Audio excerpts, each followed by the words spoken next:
There's a lot of places to trip.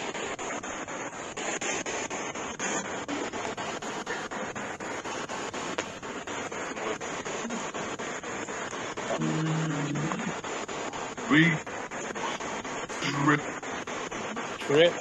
Yeah, I almost tripped a while ago. Yeah, cool. Yeah. Hi. 50 people.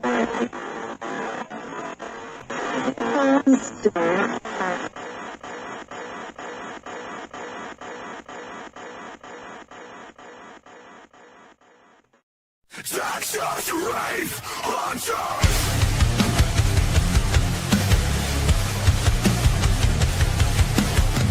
Shadows whisper in the dead of night. Echoes calling from the other side. Flickering lights in the cold, cold air. Are you with us? Are you there? We break the veil. We chase the sound through static waves. The lost are found. A voice beyond a ghostly sign. Between two worlds, the spirits align. Wraith hunters, hear the call. Through the veil, we stand tall. Special voices guiding faith. Beyond the grave, communicate. Texas Wraith hunters. Footsteps creeping when no one's near. A whispered name that chills with fear. Frequency shift, the meters fight. The death speak loud in the dead of night.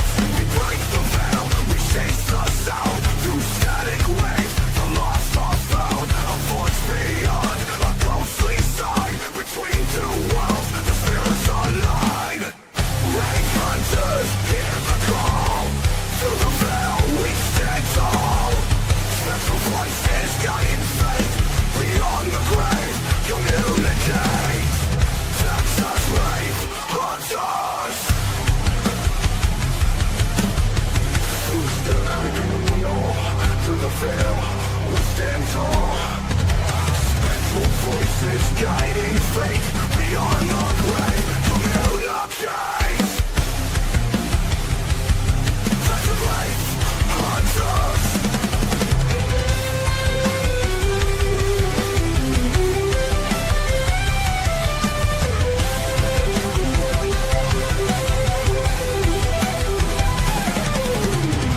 Footsteps creeping when no one's near. A whispered name that chills with fear.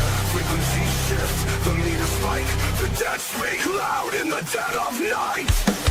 Wraith hunters stand as one. Find space on unseen gun. Through the static, past the gate. The spirits speak, communicate. Texas Wraith hunters.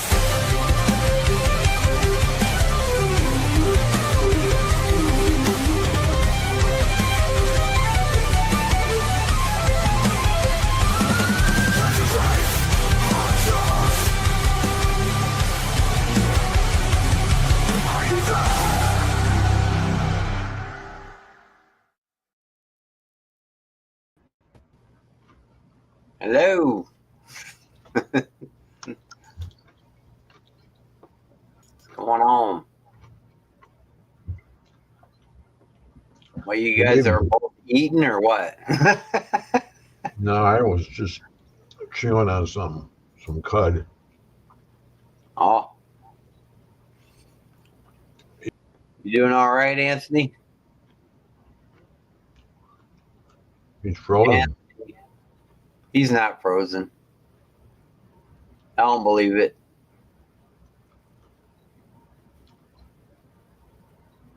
He just moved. He's Yeah, not. his head's going back and forth like that.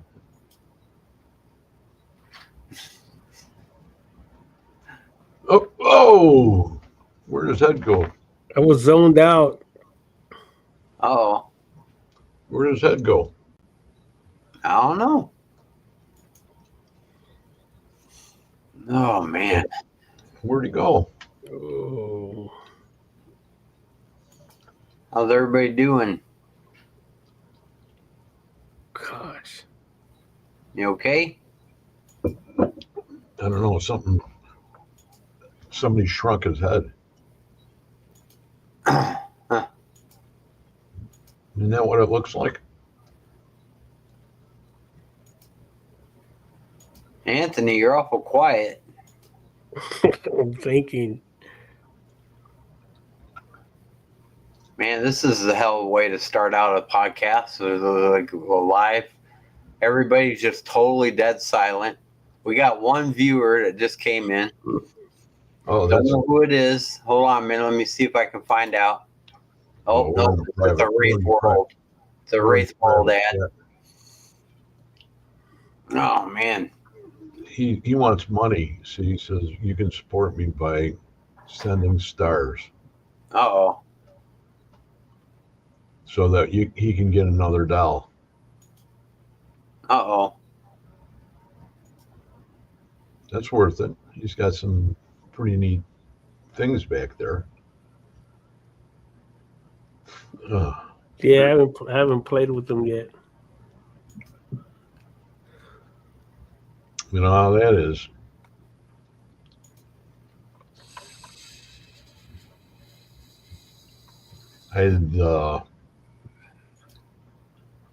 There's still quite a controversy going with the other. Oh, there he goes. What do you mean controversy? You know, with the other one that they take around to the Paracons. Oh, yeah. A lot of people are objecting to that because I guess Uncle Tony had gone ahead and told Chris that Chris could do whatever Chris wanted to once Tony was dead. Because Tony's Chris's uncle. Tony Sparrow. Yeah. And I haven't talked to Chris now for about 2 weeks. I don't know if he wants to be there. There's a bunch of new people that are in there now, and I'll probably talk to him this weekend. See what I want to do. Because are you thinking about doing another show? Am I? Yeah, I will be. You see how he did it, Greg. Reggie, I told you he was going to do that. What's that? He was going to ask us if we're going to do a show and all that. Yeah, I will eventually here. I gotta wait. I gotta wait until. Hey, Victor, what's going on? Look, we got the Kane in here. Time. The Kane Victor Santiago. That's a movie star right there, man. You know that? the man, the myth, the legend. Yeah. Right there. Good to see you, Vic. It's a bona fide celebrity.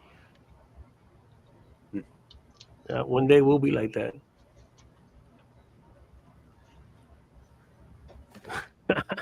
Three amigos.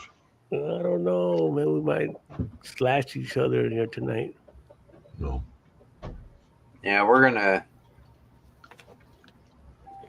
skyrocket. Yeah. See, I got my.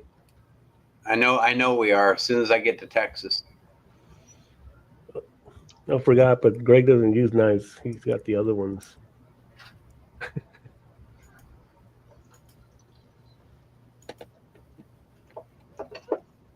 Oh, where did I put it? Yeah, look, Vic, I got another one right here, and then I got two more in the back now. This was, her name is Isabel.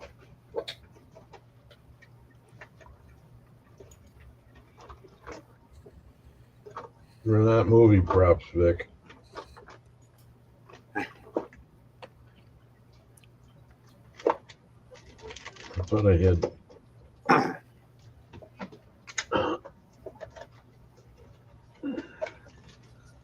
Well, I can't. I guess I can't find it now. Yeah, he's surrounded by him now. Yeah, I got another cool one that I bought. I didn't normally carry any until I was overseas. They had one there. Oh, I just got that one. This actually was a prop that we used in one of Ace's videos. Oh, One of his, we used it as a ring. This is the one that the girl was stabbing him at the end. oh. Ouch, ouch, ouch. Yeah. So I got to keep the props. Well, it's a real one, but it's just here. You turn around, every time you turn around, you try to find something, and you know where it was the last time you looked, and it's not there. Yeah, like my microphone, my headphones. So I was Yeah. gonna put headphones on there.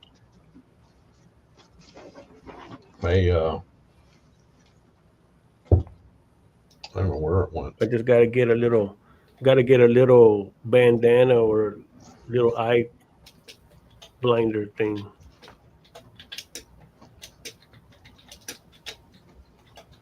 That's always a good thing to have.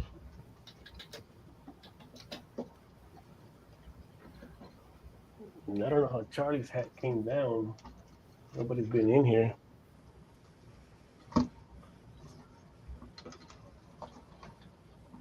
They're probably moving around themselves. Have you ever talked to Kira Coffin about those dolls? No. You should talk to Kira. Kira's she's quite the person with those, and she's out there in what's the name of that town? Tombstone. Yeah, think it is. that's an on Ace country. Victor, if you're still watching, look at your messages. I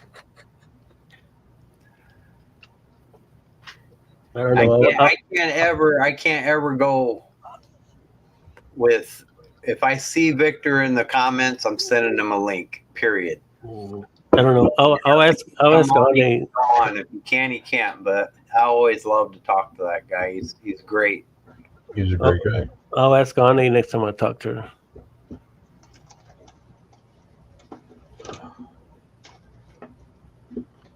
Because that's her part of the woods.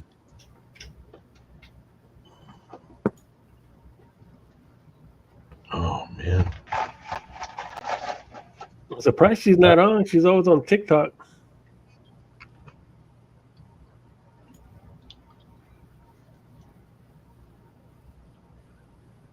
I don't know where the hell was the last time that I saw her. We dropped from 4 viewers to 2 viewers, man. We're getting boring. We got Those are all just the lurkers that are in there. They're just lurking around. oh man. Lurkers. Yeah, because they don't comment. They just peek in and see what's going on, and they peek out. Oh yeah. No pun intended. No pun intended. It has nothing to do with Victor, anything else. we're not the superstars. You are. You were on the red carpet.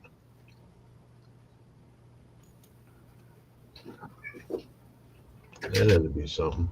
He's probably got to go ahead and he's probably got his Dago tee on and a pair of boxer shorts. Well, Reggie came up with a good idea earlier on a subject, since we're talking about subjects. He was talking about paranormal investigating. I think we talked about that one time. What, going ahead and doing something live from 2 different locations? No, just on, I guess, I don't know, what's out there now compared to how it was a couple of years ago. Oh yeah. And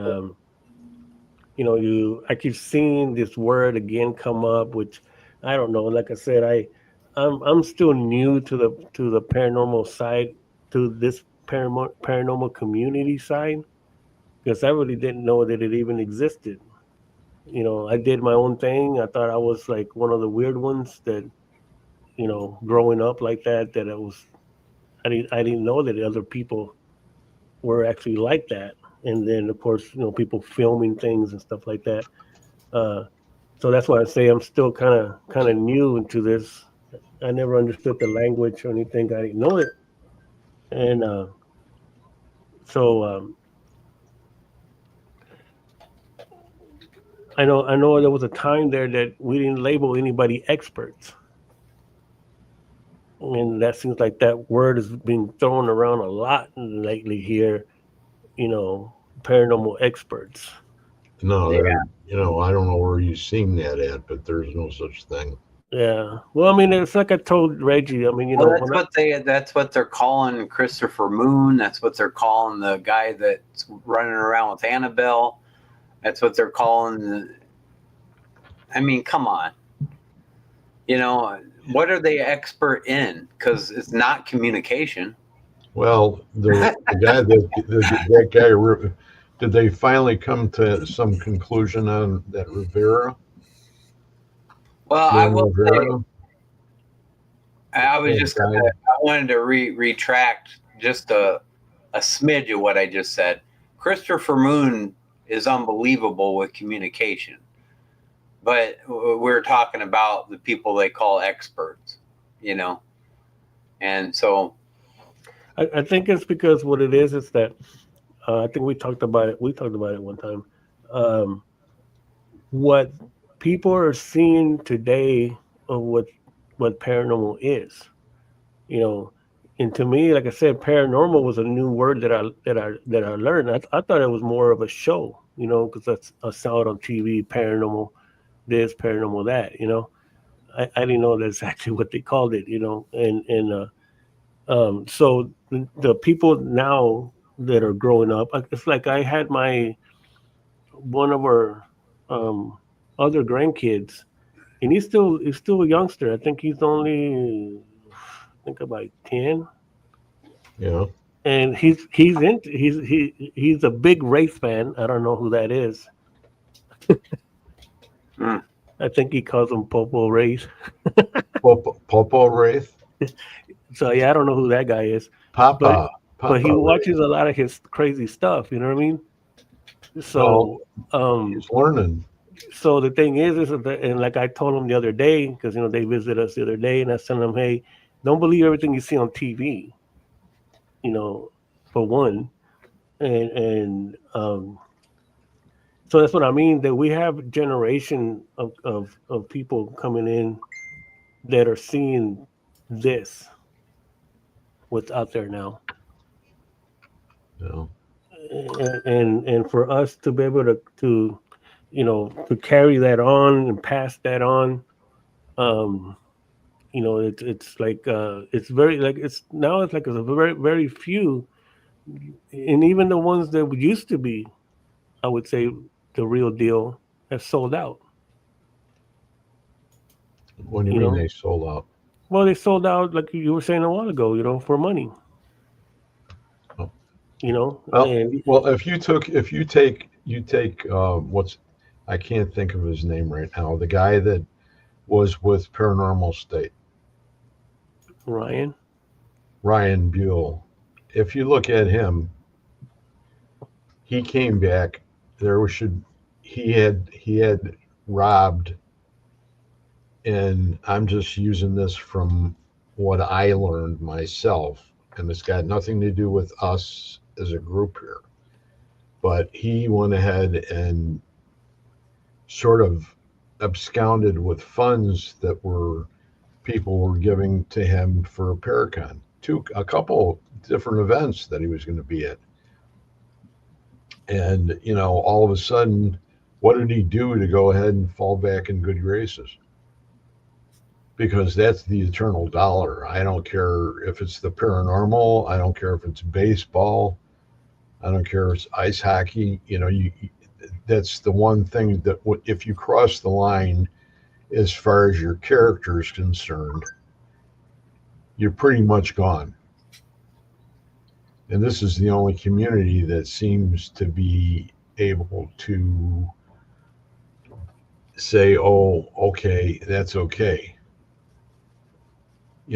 Because he was somebody from the beginning. You know, so why they got him to do that thing with that doll, I have no idea. But I, you know, it's up to him. That's his soul. It's him. It's his. You know what he has to deal with. Nobody else is going to deal with it. He's going to have to deal with that and his creator or whoever he believes in, whether it's the spirit guides or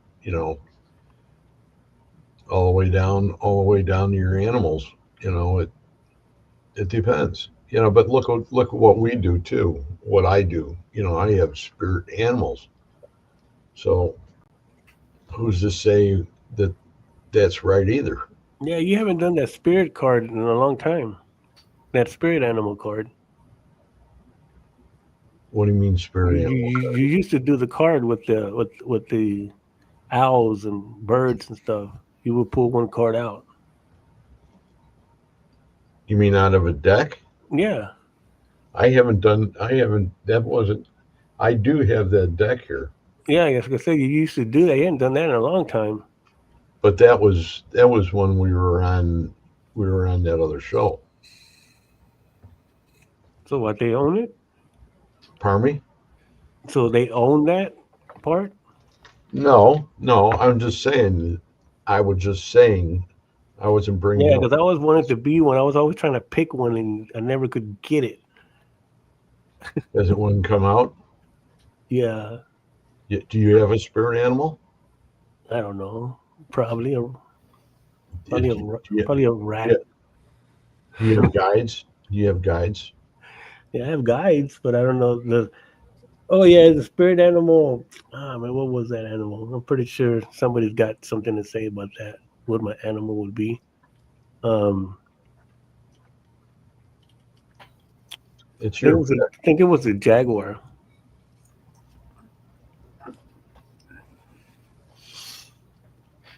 If you look that up, probably you'd be given a very good meaning, and it probably pertained exactly to you. And I just remembered. See, look, that's how much I watched the show. I've got animals in spirit around me, but I think my spirit animals, if you want to go like out into nature, are Probably a squirrel. the ones that are in form on this planet. I think it's a squirrel. Are probably any of the bird family. No, I think it's a squirrel. Well, you see my owls, right? Yeah. You know how long that thing's been up? No idea. Probably 8 years now, I think. But I mean, to this day, if I go out on a nice day, I go outside, and there's always like a male cardinal within 100 feet of me.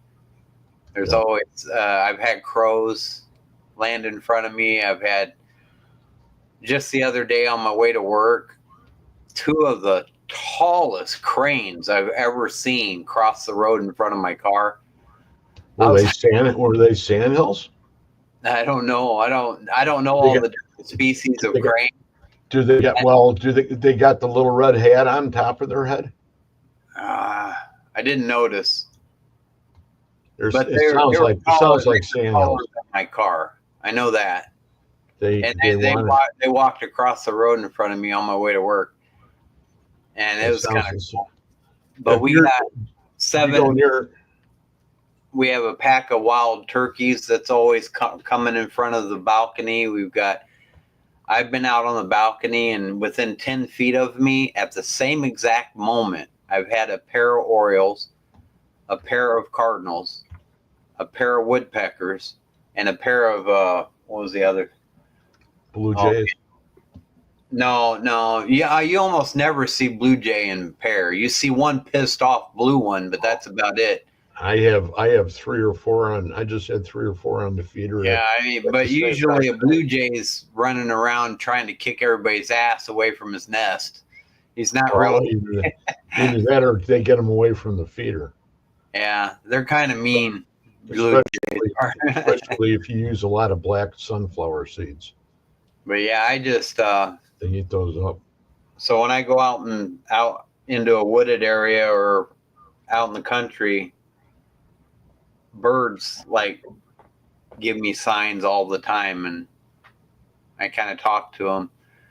When we were in Chicago, we had you said something about a squirrel, Anthony. When Yeah, I think it was, I when think we it were was in squirrel. Chicago, we went to the film museum, and I got some great. Well, first, let me say this: in front of the film museum, I had a squirrel like walk up to me. I was almost able to pet it, and I reached my hand down, and it didn't back away, and then it kind of backed away. But check your angel. Check your angel numbers. I hate to intercede on this, but oh, I know, I always it's do it. 11. Yeah. But I I got some pretty cool video inside Field Museum. I snuck equipment in there, and I did a session in the Egyptian one with the mummies. You got to be kidding. Nope. When I was talking to one of the children, that was mummified, an orb came down from it and right into the camera in front of the camera, and I saw him as it was happening, and I'm like, well, hello, how are you doing? I didn't use a spirit box. I used an EVP recorder, because I didn't, I didn't want to risk it. But yeah, I had an EVP recorder in my hand. A few people caught on to it because I was in full Texas Wraith Hunters gear, shirt, hat, everything.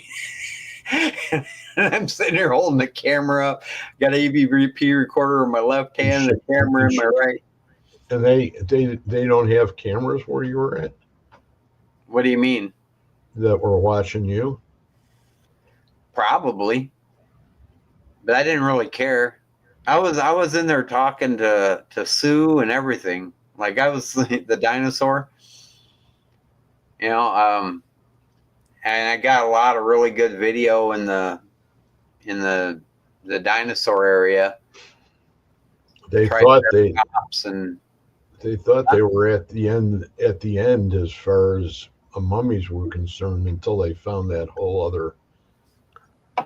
Yeah, that one dinosaur, I forget what the dinosaur is called now offhand. I have to look at my footage to read the sign on my camera. But the last one that I got, I was filming through, and at the end of the video, I just started busting up laughing because I like walked back to Christy.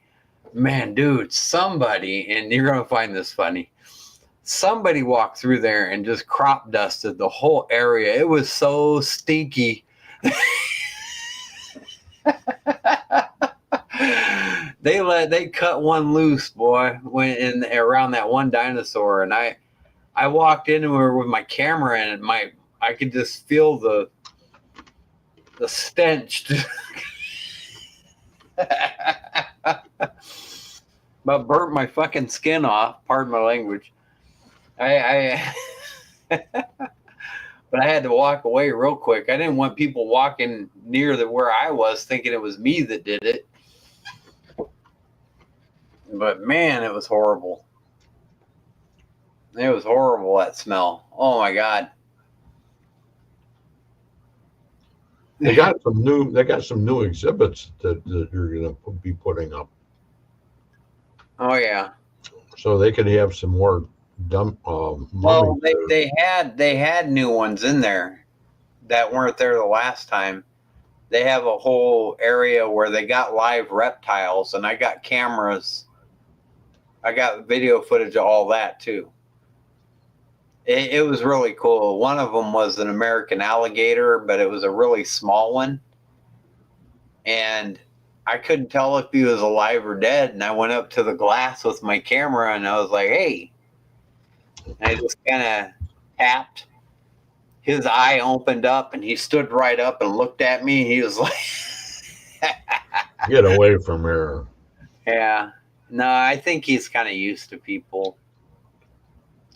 But yeah, they had everything from diamondback rattlesnakes to, everything in there. Live. Tarantulas.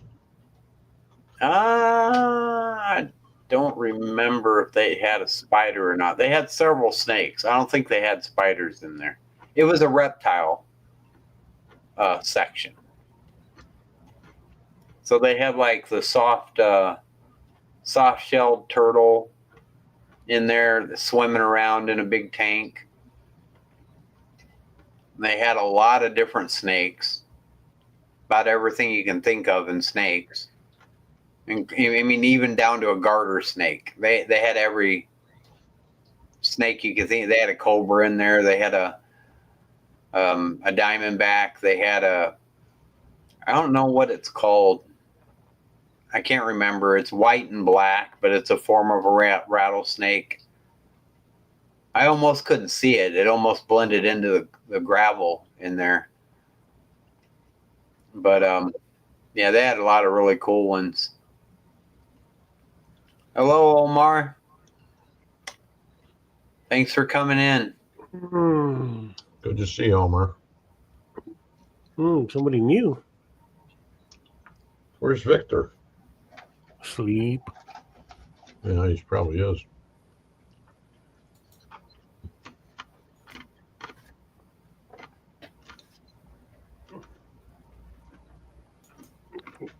To put some music on. It gets quiet in this Baptist church.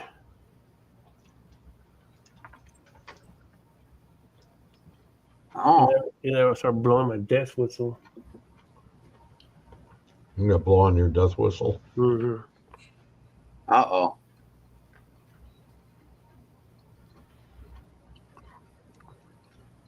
I need to start coming in here more and reactivate everything. Everything's been dormant. Yeah, you got to re-haunt your location. Well, Call them all in. Are all those dolls in the back new ones too? yeah, the other two back there, next to the other one. Okay, the ones that are in the orange right now. Yeah. What? Did you save any when you went ahead and originally got rid of those other ones? No, they're all gone.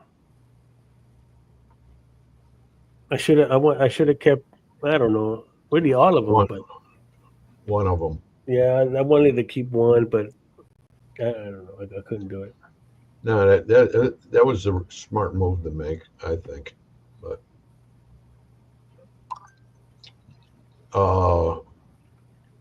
if you put a recorder in there and played a recorder overnight, I bet you would pick conversations up in there.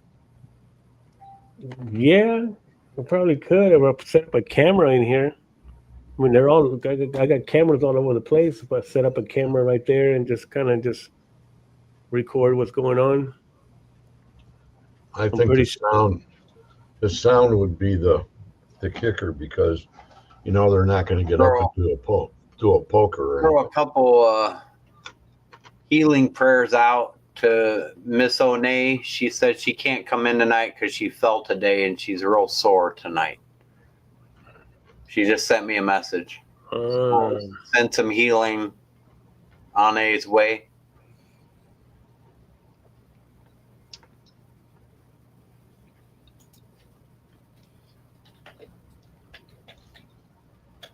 Yeah, that's too bad. Tell her we're sending prayers.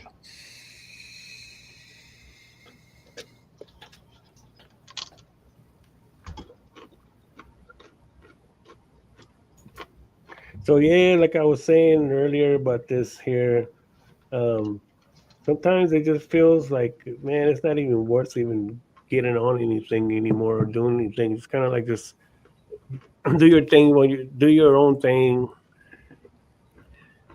Like I hardly, I mean, I get on Facebook, but not as much anymore. I may scroll through it. I kind of use it to go to sleep. I get bored and I go to sleep. I fall asleep. Oh. You know, it's just so much stuff. Especially, like I said, especially right now with all the Annabelle thing. That thing just kind of like went nuts. And not only that one, but a lot of other ones. And people are just coming out left and right now. like exposing everything about what we call paranormal, the paranormal thing. For me, it's like I was telling my wife that, here sometimes I just feel like, man, you know what? I'm just gonna shut everything down and just do my own thing. Uh, maybe like find another avenue. I thought that's what you were going to do that last time you told me that. Well, I mean, I did, and but it's like I was telling her, it's kind of hard when it's in your blood. Well, you go back home. My abilities are not. I can't just turn them off. I won't anyways. Some people say, well, I just turn mine off. I don't want nothing to do with it. Well, I can't. And so anywhere we go here, especially here in the city, there's always something, and it catches my eye, or it speaks to me, or yells at me, or whatever, and I'm just there in my zone. So it's kind of like I can't get away from it. Not that I want Oh, to, well, you got your protectors too. So So you have your angels, yeah, whether they're white or black, yeah, doesn't make any difference. so the thing is that I can't. I mean, not that I can, not that I want to, anyways. But so it's like, I mean, it doesn't matter, whether I stop anything or not. I'm still going to be amazed by some house, or amazed by a property, or something. There's just too much out here. I mean, there's so much out here. So, but it just seems like it's a lot more quieter, I think. It's just so much stuff, man. I mean, there's just so much stuff out there. Like I say, you get on Facebook and you see all these people. It's like drama went out the window now. Like, it's just everyone's fighting. Anybody that we used to look at back in the day that was doing anything, they're getting exposed by some things. You know what I mean? Like, man, I thought that guy was real. I thought this person was this, and now it's coming out that they weren't. You know what I mean? And it's gotten smaller and smaller and smaller. And like for myself, I still know a lot. Like, I know that all the paranormal is not bad. I know not everybody are just backstabbers and betrayers, and so I know a lot of still good people that really do this for the right reason. Which is to communicate and to help other people. And I still do that. I mean, that's something that I've always done. I just don't ever talk about it. I don't announce it or anything. That's more of a private matter when it comes to people. Well, you know what? The only reason I'm going to say this right now is because when you said help people, that is, and number one, it's an automatic. But to some people, if they were watching a show, like say for instance us three, and they were having an issue and they needed to talk to somebody, would everybody in this room be willing to go ahead and talk to them? Oh yeah. Hey, I think it's 100%. Yeah. if I might interrupt just one second, okay? I was told not to tell you this, Greg. Got a huge surprise for you. The one and the only Mr. Ron Yacovetti. Hey, Ron. What's up, folks? That's the How did he pay you in $100 bills, or was it bigger ones? Oh, jeez. No, I had to pay him to get on here with you, Greg. Oh, no way. It's good to see you, Ron. Ron, I pocket all the money, man. I pocket all the money. He wasn't supposed to know that. I'm just kidding. That's right. You can still keep it.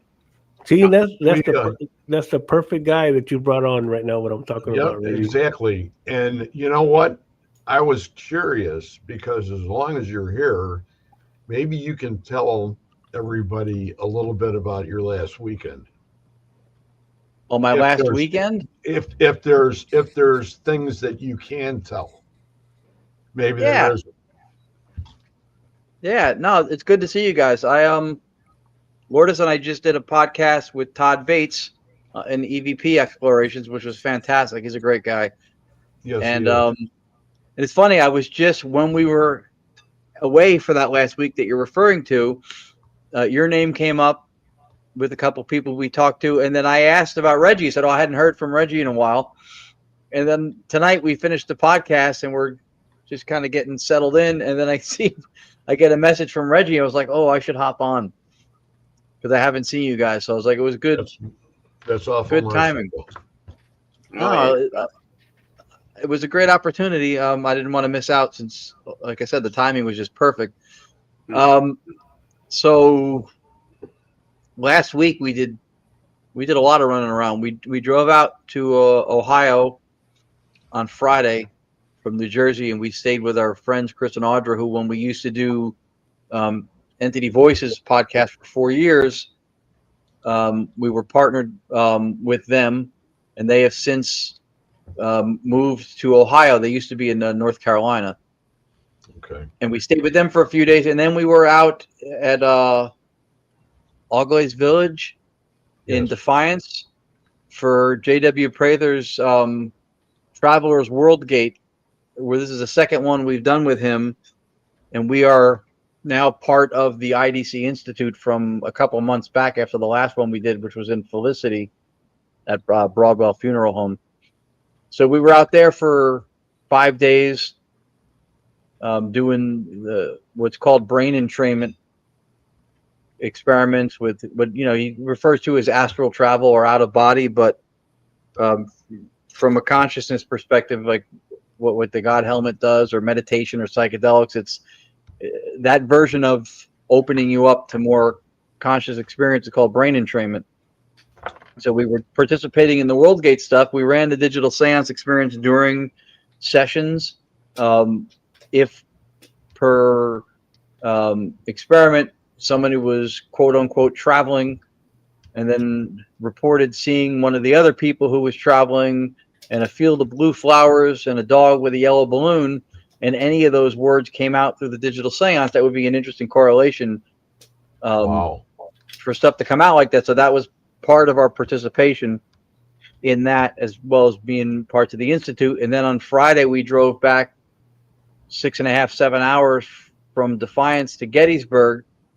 And I had a presentation lecture to do at the Gettysburg Paranormal Research Symposium Saturday morning. Wow. How'd that go? It was great. It was great. Alex Matsuo runs the event. She has a great team of people working with her. And it's not the flea market style Paracons that most of the ones we go to are, which is not a knock on that. It's just a different format. So if you're a TV celebrity who used to be on a show and you go, how much would you pay me to appear? She won't. You have to submit an abstract and have a lecture presentation that you're going to bring to the table, which if you do get accepted to speak there, then you have to submit the academic white paper or the essay after the fact. It goes into a journal. So she had really, really great speakers. It was really, I was in good company and honored to be a part of it for the second year in a row now that I presented an abstract and got selected to speak. So I was really honored by that. And it was great. She did a great job with the event, and it's just no vending tables, no celebrity stuff. It's just all people who are trying to put their best foot forward academically and explain things and coming up with new ideas or theories and stuff. And it was a blast. So it was a busy week. We got home Sunday and just decompressed. When we got back from Gettysburg, we were away for over a week. Wow. From home, and then we had 2 weeks off now, and then we're going to the Maine Paranormal and Horror Con in Augusta, Maine, not this weekend, the following weekend, and then like 2 or 3 weeks after that, we're going back to the UK for Festival of the Unexplained to present there. It's bonkers. We're supremely grateful to be doing anything. We never expected to be doing anything like what we're doing, and it's nice to be valued and appreciated, which is the other reason I love you guys, by people that you admire as human beings and as people in the paranormal field, both very important. So we're grateful. So while we're able to run around like people who are younger than we are with our aches and pains, we go. Oh God, I'll tell you, that you bring that up. That's killer, right? That's killer right now with me. But it's it's part of, you know, where I've been and what's happened to me in the service, you know. So Yeah. now Well, now I'm this now I'm it's the same thing, but you know, at least you're really running nonstop. How do you keep your batteries charged? a lot of coffee, a A lot of lot, coffee. a lot of coffee, energy drinks if necessary, because I find that I drive better with my eyes open. I don't know if you realize that About driving. about Does me. Well, Lourdes yep. go as There you go. does she have a cattle prod or something that she pokes you with? Yeah, she I does. drank 2 of these before I lay Unbelievable. down. There you go. Yeah, it's a lot, but then we'll wind down at the end of the year. You know, we won't going into the last 2 months, November, December. We won't go as bonkers with events. I think we have one New Jersey Expo in November. I think we have anything in December. We'll do podcasts and stuff. And that's one of the beautiful things about this, right, Greg? Because you're still connected to the field and the people in it and the people you want to work with. Wraith, Reginald, you got the people that you have mutual respect for and you enjoy working with right here. So, I mean, luckily we have this. Years ago, before the interwebs, right? You weren't in the field running around. You weren't in the field. Yeah. You're gonna have a little free time in like November or December then, huh? Yeah. Okay. Yeah. It's a catch-22. You know, like I said, we're supremely grateful to be invited to do anything. We have zero entitlement. We don't ever people go, oh, it's a small podcast or it's a small expo. Listen, you're inviting us. That's respect and we appreciate it. We don't feel like we're entitled to anything. Anything anybody does for us, we're grateful for it. So we're trying to take advantage of it and do as much as we can. And we meet a lot of really cool people out there. Yeah. And I think when you do this long enough and you realize it isn't about you, it's about the community and how much you can teach and learn. And I spoke for an hour at a research symposium on Saturday, and that was really cool. But I spent 10 times the amount of time that I spoke hanging out in social settings with other people who have ideas and theories and concepts that are not mine. More of the time doing that. And it was great. That's the experience. People get too caught up with, I'm not on your poster. Why are you not, making me a celebrity? And don't you know who I am? Like that's not the right reasons. Like you spend so much time with really great people if you get out there. So that's why there's a lot of great. We were at Broadhead for their last one at the Rock Down, and there were some great people there too. I mean, psychically speaking, there were 6 or 7 that, if I started with one name and I forgot one, I'd be in trouble because they are great people. But yeah, there's a lot of people that, they just don't, that you pretty much have to have a record or some sort of a bookkeeping where you would go ahead and say, well, no, I really didn't meet him. He was on the show, but I haven't met him in person.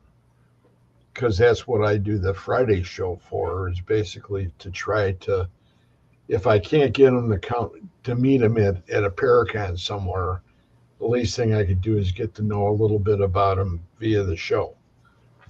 And that's important when you go and you talk about people that are in your category, because you are the people that are setting the pace, and you're taking it to a new level. I mean, Jay Prather in Austin's been working with Jay, and Austin is amazing, and he comes from good old KD. yeah. So when you talk about KD, and I can remember the first time I met him in Chicago a bunch of years back. It was one of the Paracons there, and he was one of the nicest people at that particular time that I met that day. Mm-hmm. And you know, he's called a mad scientist because he does all that crazy stuff. You know, he's doing unconventional communications. But who's to say that's not right or that's not wrong? It's your bag. It's what you make it. Yeah. And Oh, they're great people. you put your time in, you know, that's what it's about. Yeah, we're finally going to make a move next summer, Ron. I've been stuck in Wisconsin all this time, and well, family related. We're kind of forced at the end of our lease here. I'll be moving down to El Paso, Texas. Oh, wow. So I'm going to be way down there by Arizona and Tombstone and all that area. Well, that's cool. You can bet I'm going to take that 4-hour drive to Tombstone at minimum. I'll go Much back different. to Las Cruces again and see Pat Garrett. And, That's cool. Much different winters too down there oh yeah, perfect than weather. Wisconsin. Forget the snow, man. Oh man. Yeah. I'll be the only one that once in a while, a very, very slim chance, but once in a while they get snow, and I'll be like the only one able to drive on it. Probably. Yeah. Yeah. I when I lived in LA for 14 years, I didn't have winter with snow the whole time. Then I moved back to New Jersey, and over the last, I don't know, since 2014, so the last like 11 years, we've had earthquakes here. I mean, I didn't sign up for earthquakes and snow. You had about 8 of them, right? We've had, yeah, not like there. Like the ones they have here make the news because of the infrastructure, and the buildings are not structured and built for that. But like 2.8s and 3.2s in Los Angeles, that doesn't even make the news because it's small potatoes compared to what they're used to. But I don't, you know, if I'm not going to have palm trees and perpetual sunshine, then I don't want the ground shaking.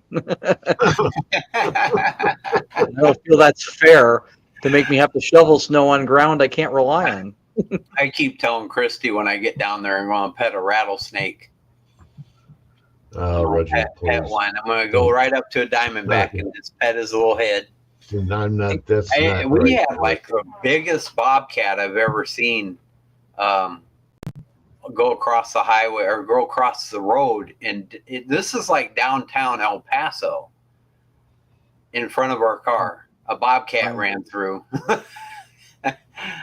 Yeah, it's so cool down there. And her parents' house, they got like a pack of road runners that run around behind their house.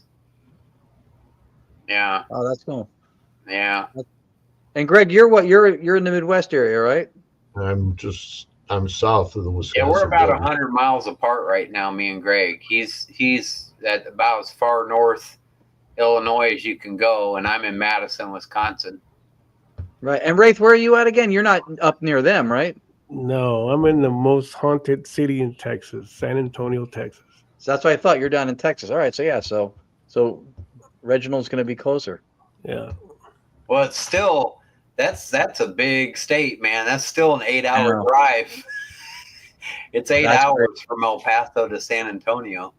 Of course, on the bright side, I-10 going through Texas is 80-mile-an-hour speed limit. Yeah. The I-10 goes all the way to Santa Monica by the beach in California. Oh yeah, all the way to to Jacksonville, Florida. I-10 goes all the way across. Yeah. Was that the one? Was that the one that they filmed in Fear and Loathing in Las Vegas? I don't know. I don't know. Remember that movie? That's crazy that you can go 8 hours and still be in. I feel Texas is really big. You can drive an hour west in New Jersey and then you're in Pennsylvania, but Pennsylvania is pretty big. Like most of the drive when we drove to Ohio was going through Pennsylvania. It's like an hour and change in New Jersey and then like 5-6 hours going through PA. And then finally we crossed into Ohio. So have you gone ahead and spoke at the regular Ghost Con in Gettysburg? Yeah, the Battlefield Bash they do. We get an Right. exhibit room that we run our stuff on, and then we'll schedule a talk sometime, throughout the day in there also to do, because they have a separate lecture presentation schedule. So we'll do one also, but we'll do it in the room we're in. That's So one of my favorite spots is Gettysburg because of me being a kid when that all happened. I can go ahead and I could just put my head on a pillow right now. I could go back there in a heartbeat. yeah, And Gettysburg is incredible. The people that were with me was basically my father, my grandmother, my sister, and me, and my uncle who was stationed at Fort Lee, Virginia. I was 10, and my father was one of those guys when you drove around into a big location like that, the first place you could pull over and park, he would. And that's where you would stay the whole entire time instead of going from all the different locations in the park. Oh, And that's cool. when all the shit started happening. The guns were going off, the horses were screaming, everything. Even the grape shot was going overhead, and it would come in with the wind, and then it would go out, and then the wind would come back, and it would start back up again. And it was everything, even horses. The horses screaming was the most bizarre part for me, because I never had any idea that there were 10,000 horses died at Gettysburg. Where do you put 10,000 carcasses of horses? Yeah. You know, you had all those men die too, which is basically a lot more important than the horses, but still, it had to be a horrendous place to be. How many men died there? Almost the same as Vietnam. I don't know how many died there. Was it 500? No, close to 500,000. But Gettysburg wasn't that. Gettysburg was it was over 100,000, wasn't it? Oh, okay. Yeah, I forget the numbers. Yeah, I know. I remember though, Greg. Whether it's a human or a horse or a bear or anything, all souls are created equal. And so those souls of those horses are running around there too. The spirit of those horses. Without a doubt. Come back, I had all created equal. How much time did you spend there when you were there, Ron? Did you spend a lot in the park? Not so. A lot of times, depending on the event, we don't get to spend time like at the park and do. Especially this time, we got in 10 something at night, driving nonstop, maybe one stop for like 20 minutes from Ohio to Gettysburg. So we were. They had festivities and people meeting for drinks and stuff, Friday night for the symposium. Then we got in, we checked into our room, and we just kind of like crashed out because we had been sleeping odd hours the last 2 days of being at Oglaze Village. We slept in tents. We slept in a tent on the grounds, like camping, which Lourdes really wanted to do. The first 2 nights, Monday and Tuesday, we stayed with our friends who were in Perrysburg, Chris and Audra. So we drove back to their house those 2 nights. But then the last 2 nights, they had a tent for us with an air mattress. And we slept in 2 shifts. The first shift was pre-deflation, and the second one was post-inflation, which tells you that somewhere in the middle of the night that some bitch deflated. We had no mattress, so we had to blow it back up again. Oh, God. And the tent was so small that if I wanted to change my mind, I had to go outside. There was no room. But we slept close to each other. It was fun, though. It was great to be on premises with everybody. And then, so by the time we got to Gettysburg, you know, I walk into a motel room with a bed with pillows and sheets, Yeah. and I'm like, you're not pulling me out of this room to go have drinks with anybody. I'm laying down. So we didn't get to do as much exploring of the town, but just driving through it and walking to the different buildings for the event itself was, you still get to experience being there. It's a great place to go. It is. They had that one store there. It was a military store, and you could buy all sorts of things like rounds that they found Yeah. in fields and stuff. I've got some of those. Oh, I cool. wanted to get some different things, and I couldn't afford it. Yeah. They were everything's sky high. Yeah. You know. So when you go into these events and you talk about this, and I've heard you already a number of times, like on here, talk about the paranormal, and I know you really come hard at it, you know, with evidence, and you gotta have the data and everything. So, like for an instance, um, like I've been wanting to ask someone, I guess with your knowledge now that you're on here, so it's perfect that you're on here. Appreciate Is it. I'll try. I'll is try that for you, sir. like with myself, you know, of course, I moved here to San Antonio from West Texas because San Antonio has the Alamo, has all these locations that are the whole city. It's just one giant graveyard of haunted places. Even like I normally stay away from the name brand ones like that because there's so many other ones that the investigators don't go into because of either a bad experience or grew up around something. So we had an experience. I took some members the other couple of weeks ago into, of course, this forest that I go to, and I know I've talked about it many times before in the past for really from almost 3 years now. That's one of the reasons why I moved here, and we went into that place, and like I said, only a few people have gone in with me. Greg and Reggie have been there, so they got to experience what I've always talked about: dimensions and um, the glowing orbs, the big ones that come out in there, the lights and all everything, The and like portal. the portals. I mean, stuff like that that I gotten video of. Uh, but I go to this place which none of these. Of course, San Antonio, like I said, it's big on the paranormal. It's big on tourism with the paranormal, especially right now. I mean, it's freaking fixing to top out. We're having a paranormal fest that I'm going to be in here this next month, and so. But this forest, man, it's just so amazing because there's so much in there, but really no one goes in there. They may go to the urban legend part of it. It's a bridge, but they don't go into the forest. You know, this forest, I'll go into that 1 o'clock alone into the forest. I spent a lot of time in there.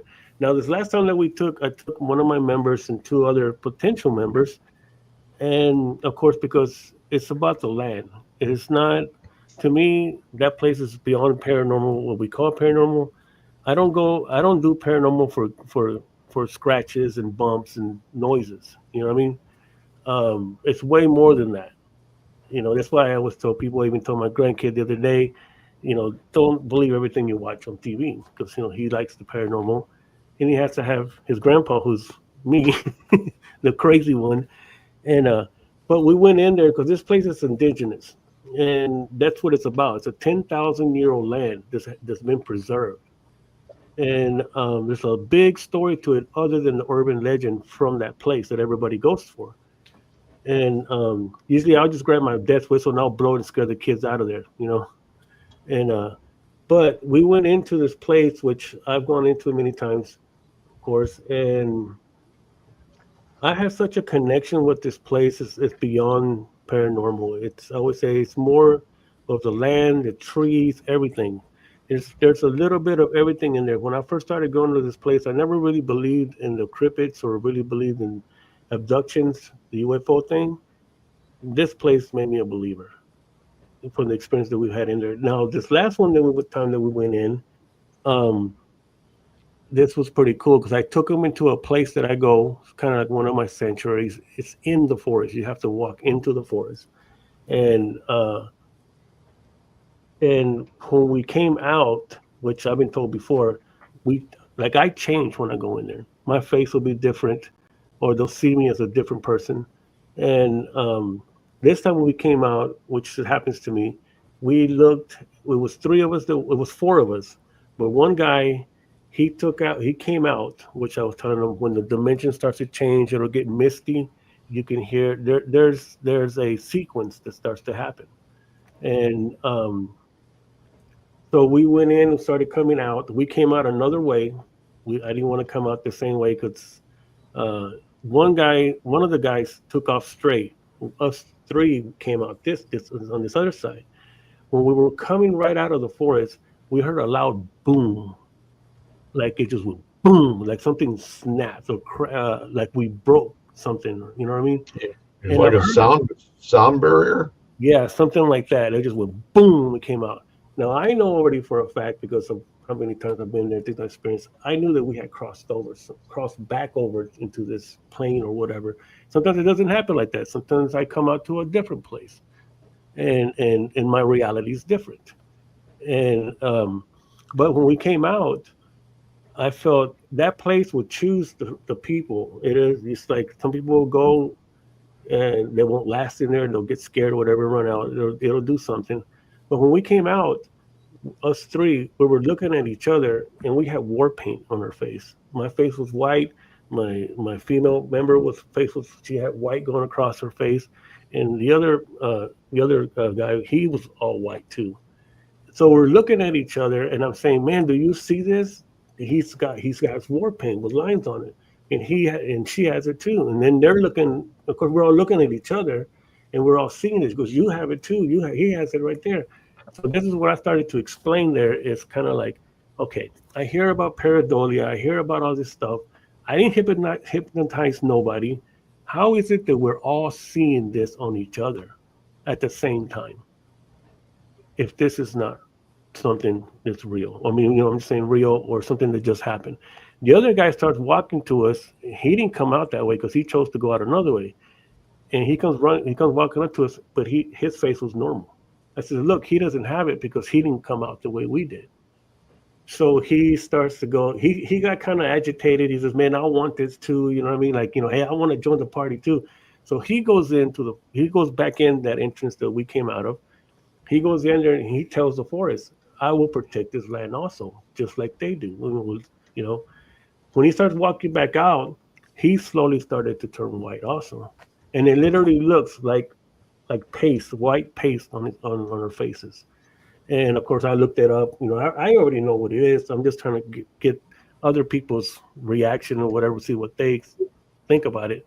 So he slowly started to turn, and then he's looking at us too. It's like, man, y'all got white on your face. So to me, that's where I say it's paranormal in a sense, but it's beyond that. It's not the scratches and the knocks. Can you knock 3 times? Can you make the light go off? This is on a whole nother level. So something like that, I said, how is it that can happen? What is it? I mean, how can we all be seeing this on each other at the same time? This is not something that I just heard over here and I come back, hey, something over there. Of course, we got more activity happen after that because trees will be pushed down. You know what I mean? I mean, this is where the cryptid, the Bigfoot comes in. I really don't like to call him Bigfoot, but he's there too.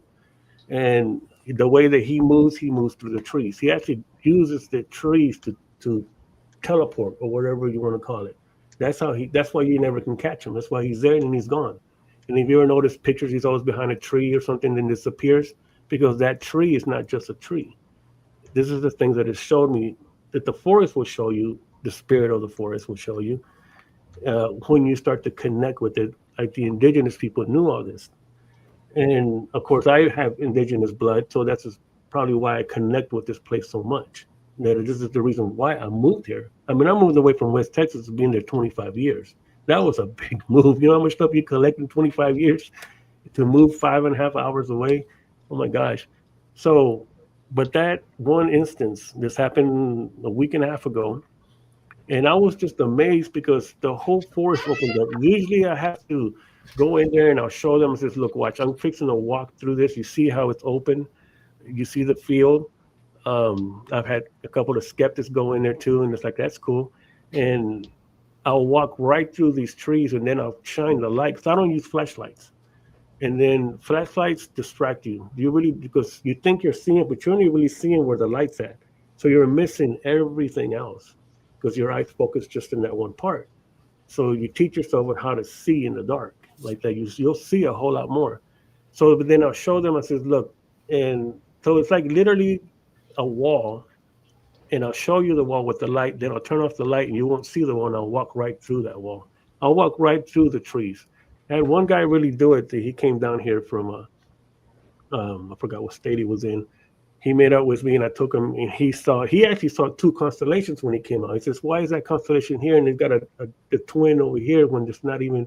He says, "I don't know, man. That's what happens in here." But that one instance about us seeing that on each other, you know what I mean? We're not just saying, "Okay, I heard this. Okay, well, we got to believe what you say." We actually were seeing this that happened to us. What would you call that?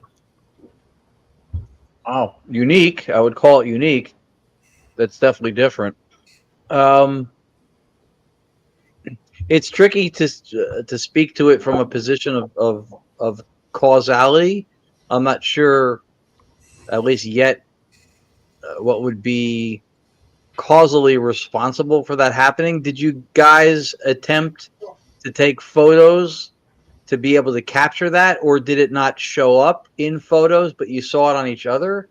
Well, that right there doesn't work anymore. Like I said, after 3 years of going to this place, I've bought cameras, I have bought all kinds of things, you know, expensive equipment. Something you really can't capture anything in there. You know, your stuff won't work. It'll be dead. It falls apart. Whatever. There's a point that I wouldn't even take it anymore because I found that really it's the experience. It's like so many people have heard this story. Been wanting to come down. They'll tell me, "I'm going to go down there. I'm going to go down there." Well, a couple of credible people have come down, and I said, "You have to experience it on your own. It will not come out on it." I've caught some evidence of as far as audio, and I did get um, a vortex opening and closing, but I use a frequency to do that. But it's really difficult. You're really not going to get it. You can't. You're looking at it right. You're seeing what you're seeing right here, and you can put your phone, your camera, whatever, and you're not going to get it. It won't come out. I mean, I've had stuff erased off my videos, you know, from there to here. Put the SD card in the computer. It's not there. What happened to that conversation? What happened to that? It's gone. You know, so it's very, very difficult to get that. The only way that you're really going to get it is like you have to experience it yourself. You can't see that like with the light thing. If I shine the light into to the tree lines, it'll be nothing but a thick wall of trees that you can't walk through. You're going to hit something. You turn off the light and you can see right through them, and you can walk right through that wall of trees. I do it all the time. I think I call it a Wraith trick or something. I don't know. That happened to me and Reggie. Yeah, I mean, and so it's that type of thing that happens in there. So you know, but I'm standing and even that night, I brought your name up. I said, "There's this guy named Ron that I would love to have in here right now. Now you tell me, Ron, debunk this because I mean, I got a skeptic mind too, you know, and I try to break down everything. Yeah. One guy that I took in, one of my potential other members, he said, "Well, the moonlight is hitting like this, so it's going to light up the background. Since we're in the dark, you're going to see that." I said, "Okay, I get that, but explain to me how we walked through that big ass tree."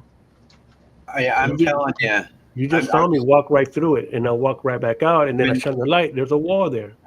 When I went in there, I saw, and this is no joke, Ron. I walked in.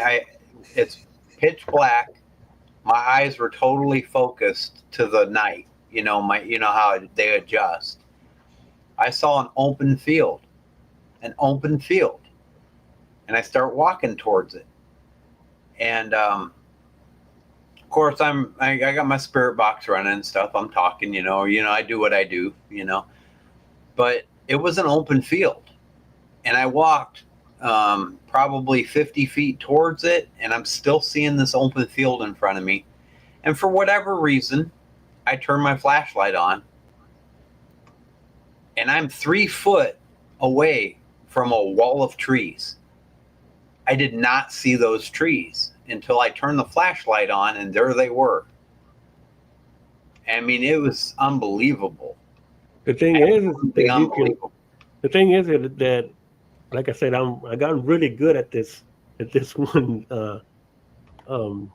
Like I said, I call it a trick. I got another word. That's just an ugly word to use and put for it. But I literally will show you the wall. If they were like showing you this wall right here and turn off the light, I said, watch, I'm going to walk through this wall and you're going to see me disappear and appear, and I'm going to come back right through it. And I'm going to show you what I walked through. And it's going to blow your mind because you just saw me walk through trees without falling or running or anything. I says, regardless of what I think, in this reality, they're there. So I'm going to have to hit one. You know what I mean? It's the wall, tree line. It's thick. You can't walk through it. But you're going to see me walk through this and come out and go straight into that field. So that's the part right there. Is kind of like, how is this happening in this place? You know, I've had two other people that I took in there that were paranormal investigators, husband and wife, and from our very, very first experience, that's what changed everything with us. You literally will go up to that wall and you'll cross it and you'll disappear and then you'll reappear. And when I told my member to take her husband, and I said, now don't freak out. He's going to cross, but he's going to disappear, and then you'll see him. Of course, you know, she just, okay, let's see what happens. So I told my member to keep going. He walked up there. He saw him disappear. She starts freaking out. Where's my husband? Where's my husband? He was just right there. So just calm down. He's going to come back out. I mean, you'll see him again. They walked a few more feet, and then there he is. See, and then that one has another story to it too. One of the very first time, but just the fact that you're able to walk through these walls, and then, like I said, we came back out. We look like warriors. That's what we look like, indigenous warriors, and we're all looking at it. You know, like I said, I'm already used to it. I have another video that I took some kids in there one time because, you know, they were at the bridge, and I said, yeah, you can follow me. I was by myself. It was like 1 o'clock in the morning, and I went in, and when I came out, they're looking at me like, hey, dude, do you got a mask on? Because your face is like you got a blue mask on, you know, which verifies what I've been saying all this time. You know, and here's this wasn't a skit or anything. I didn't coerce them to say anything. They were freaking out because they're looking at me with a whole new something on me. But so we're standing there, like I said, and I was even telling them, how is it that we can all see this on ourselves? And it's like this. I mean, we're not here trying to make it happen. Dude, you got white paint on you. You know, she's over here saying, yeah, he has it too. You got it on. You got 2 red lines on you. You know what I mean? I know what it is. It's war paint. So how is that happening in there? I mean, it's difficult for me to explain or try to rationalize it because I wasn't a participant in it, and I don't look to debunk. It's funny. I've been taken for a skeptic in recent months, just on taking an analytic approach to trying to explain it. I mean, my best guess, without having the experience itself, is coming from a metaphysical position of idealism, which says reality is fundamentally mental, and in league with what quantum mechanics and quantum field theory says, which is physicality, physical properties are the result of observation and measurement, which means things are not fundamentally physical, but fundamentally mental in nature, and then as perceived by us, they appear physical.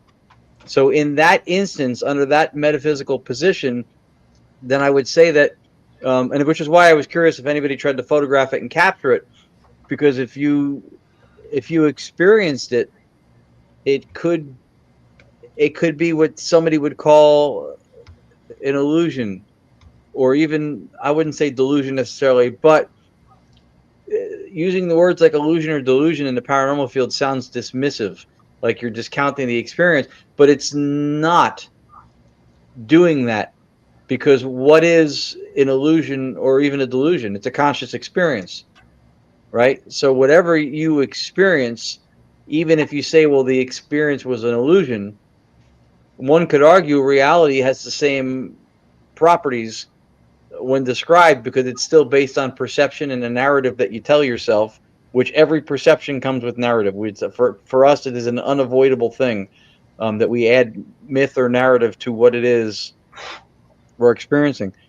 So something that could be, again, if the land and the trees and everything is, and I'm just putting a guess out there, if the physical things like those are not fundamentally physical but appear that way to our perception, then you could argue that if reality is mental, that changes in what you would call a cognitive neighborhood, there were glitches or maybe variations in that, and then you guys perceived the paint or the trees were not there in one instance and then they were in another. If that's what you experienced genuinely and that's what you went through, I'm not in a position here to say it did or didn't happen, nor do I think anybody else can.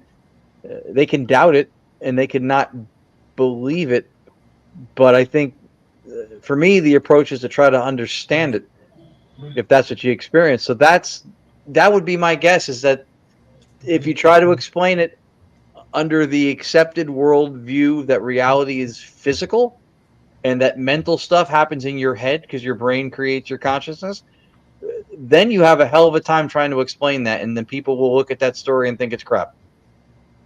If your definition of reality is something closer to the lines of idealism that's mental, then it's possible, at least you cannot rule it out as an impossibility, that you would have something that was affecting or influencing your perception, and so you perceived the paint, you perceived the trees, and then didn't. And if they're not fundamentally physical, then what you walk through was not perceived to be solid trees, and then all of a sudden you put a flashlight on it, whatever, and then it is. Again, There's more than one or two events that happen to each one of us. So And how would that explain for all three other people to see it at the same time? Well, in the same way, so a consensus group objective truth is a red herring, because everything that we take in by a perception is subjective. Even if you get it through instrumentation, it's unavoidable that your perception will have subjectivity and you'll have a narrative to that as you perceive it. So if more than one person has an experience, like if every one of you was here, you would all describe my office in the same way, because there is a world out there, right?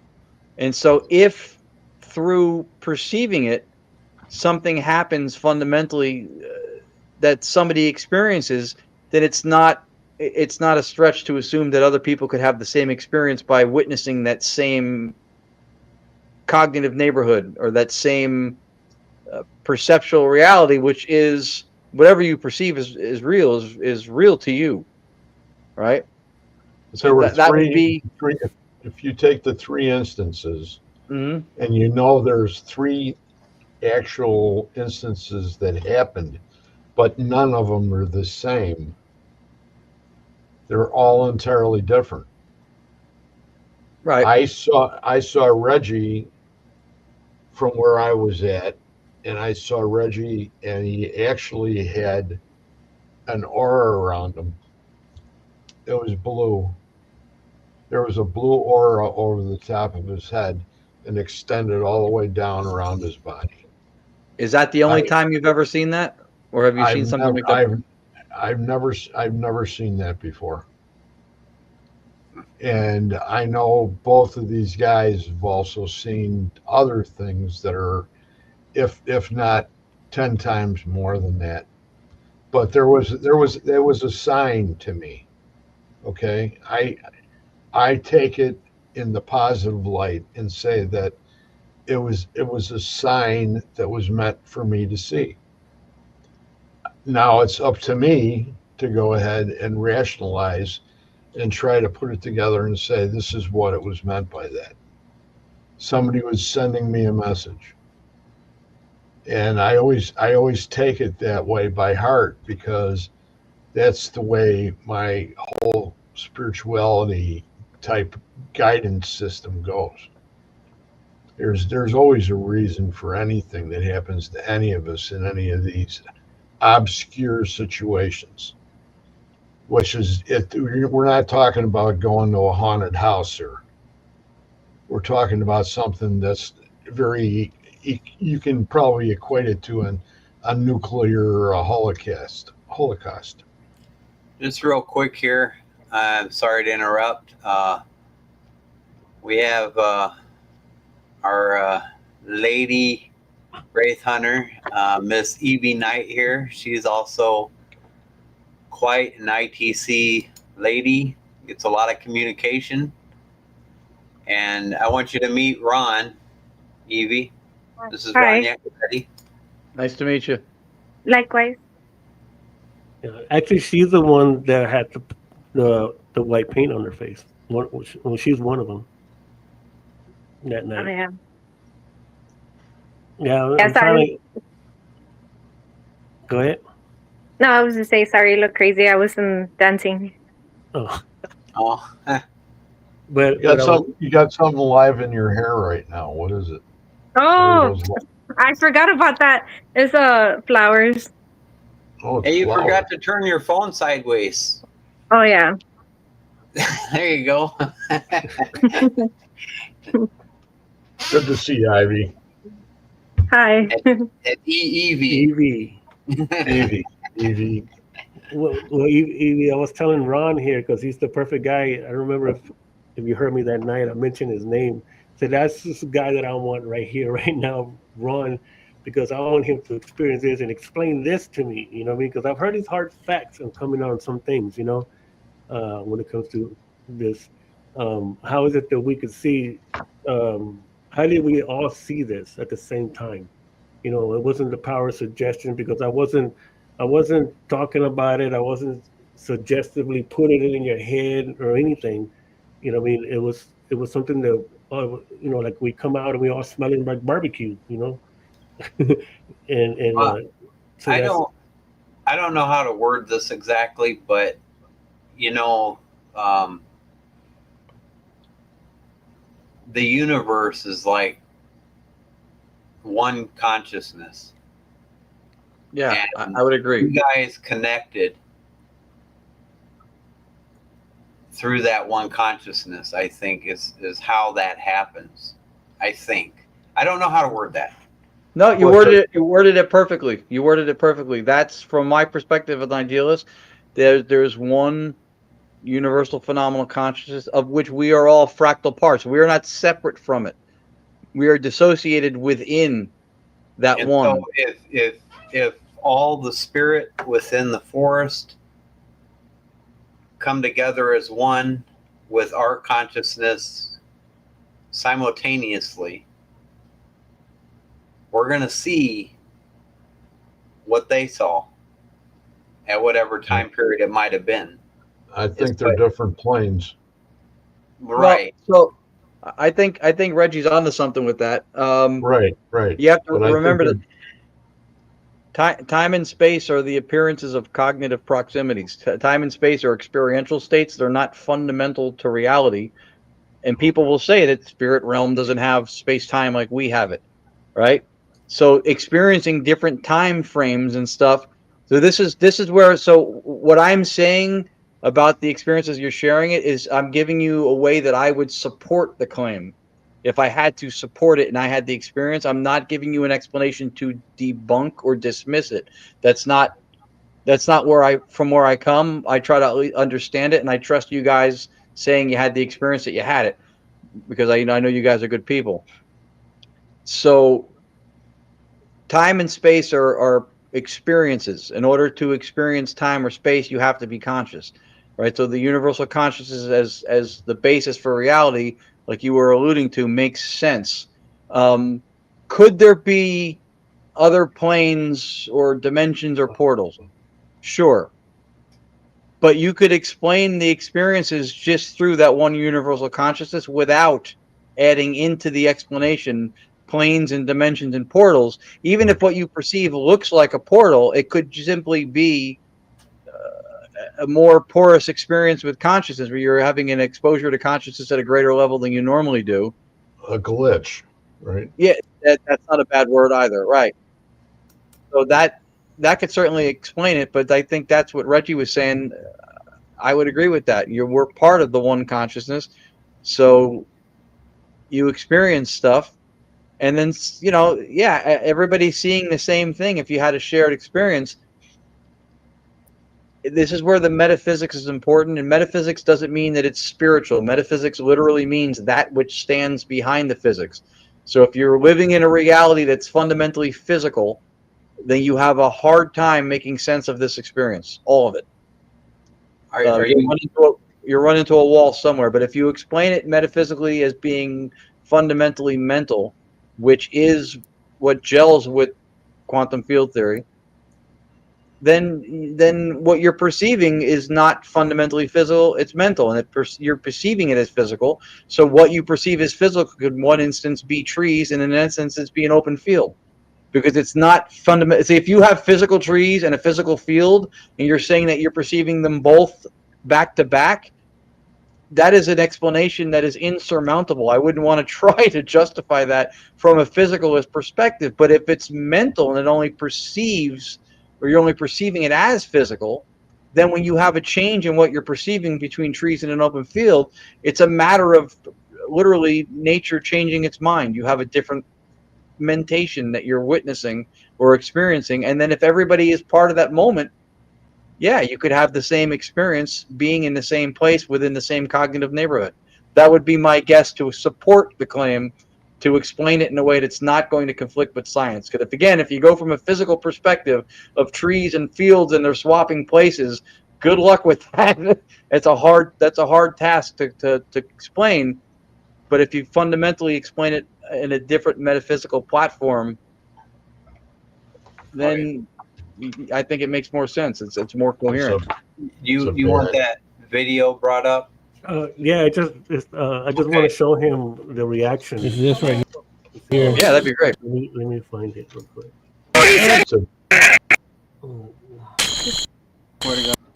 yeah, they got the crap scare out of him. It does look dark. Bitch, I got some shit that'll knock down a mirror. Stop telling me. It's Who are these lagging. people? Who are these people? Right. What is that? Oh, I know But that they're area. lagging. This is crazy. This is some crazy stuff, Ron. Well, it's lagging. This is really crazy.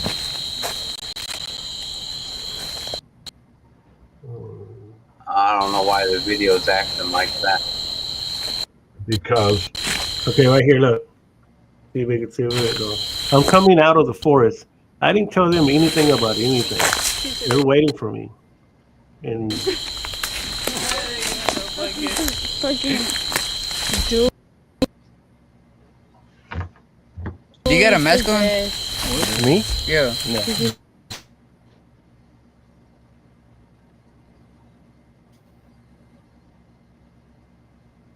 what is going on?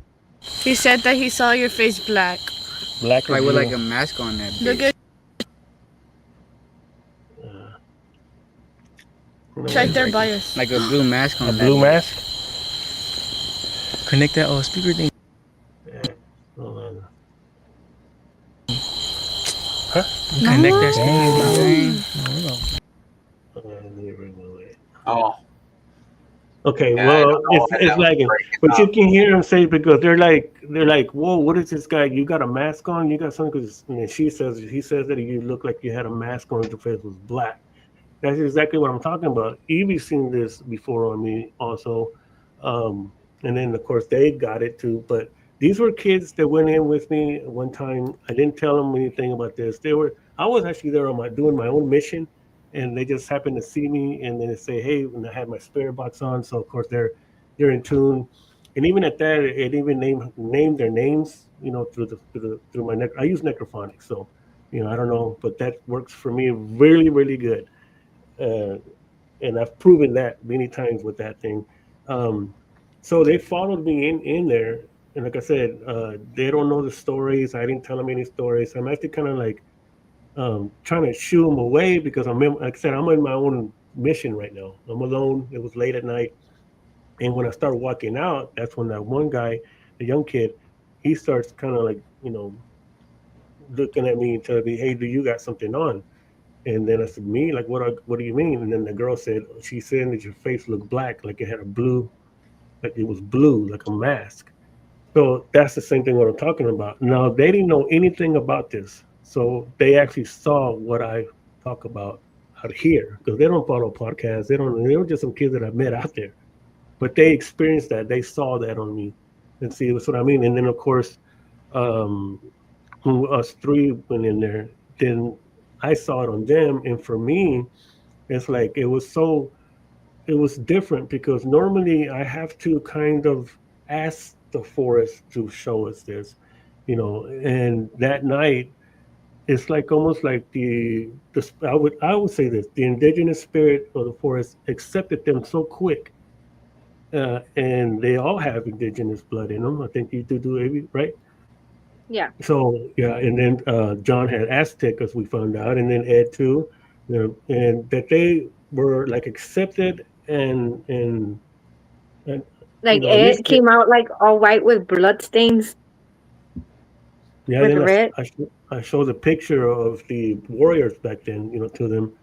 Uh, so, but for the kids to see that, that was totally I would say it this way, unscripted anything, and yet they saw that, so they saw that on me. So here we go again. I'm one of the factors in this. So again, that wasn't something that was a suggestion. Like I said to them, and I'm not hypnotizing anybody. I'm not here telling y'all over and over, like when you see these videos 3 times over to finally hear it. You know what I mean? I've never been a fan of that. Uh, if it's there, it's there. That's why me and Reggie like to use what we use because you hear it flat out. There's no trying to go back and put your headphones on and try to get it. It's you hear what you hear.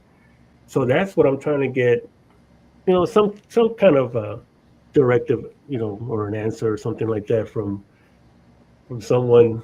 Like I said, and I've had Greg in there. With Greg, it's he's been in the paranormal for a long time, and he's a respected, credible guy, and he experienced things in there like that.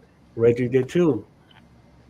So Yeah, It's not, we're it's not all. going, It's it's kind not of going cool. over All humming. five of us. All five of us are in some form of ITC spirit communication. We got like all five of us. That's really cool. Um, yeah, so we get a lot.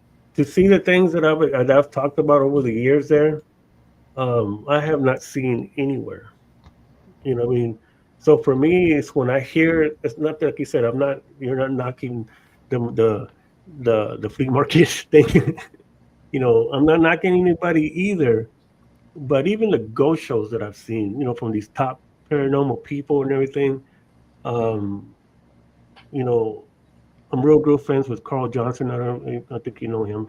You I know know, Carl. yeah, we hung out together. We had dinner at New Orleans and everything with Reggie and everything.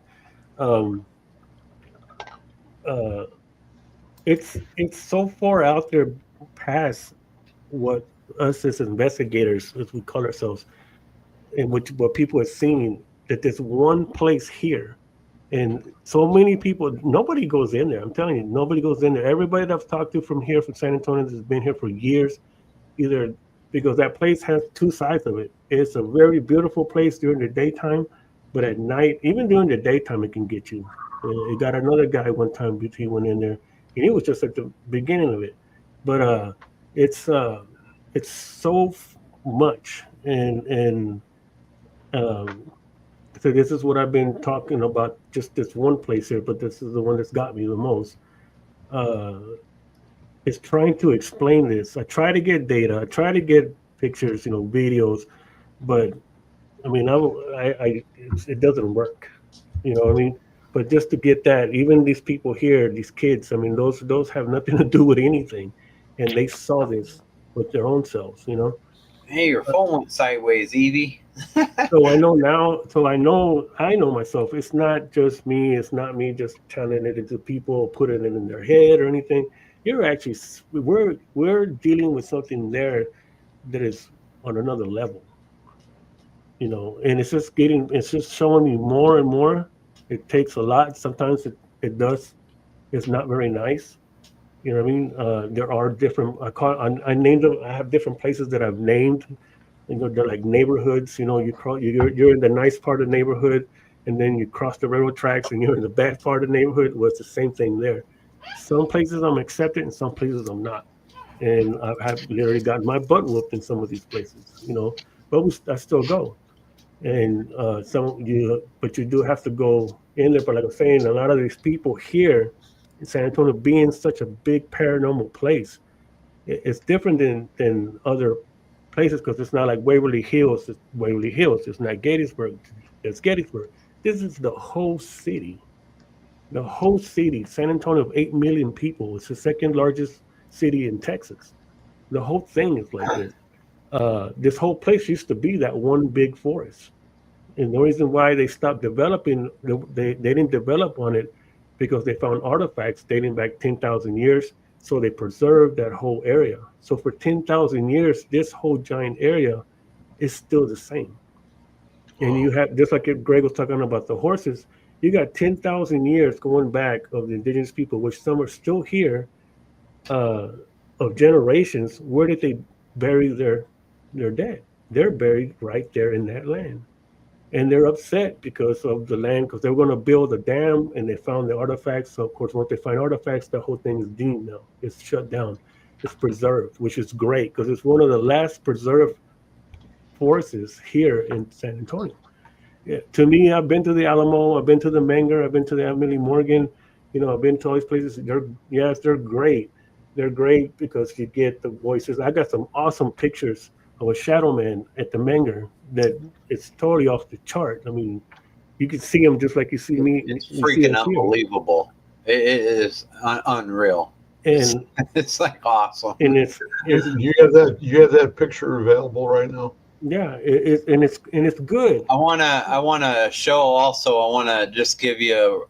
Evie must have had her phone go out on her or something, but this is a small example. You've seen me and Greg and whatnot, Ron, but this is just like a 30-second example of the communication Evie gets right here.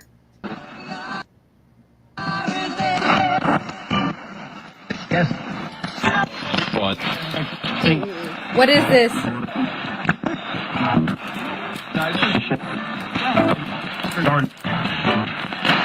Say it again.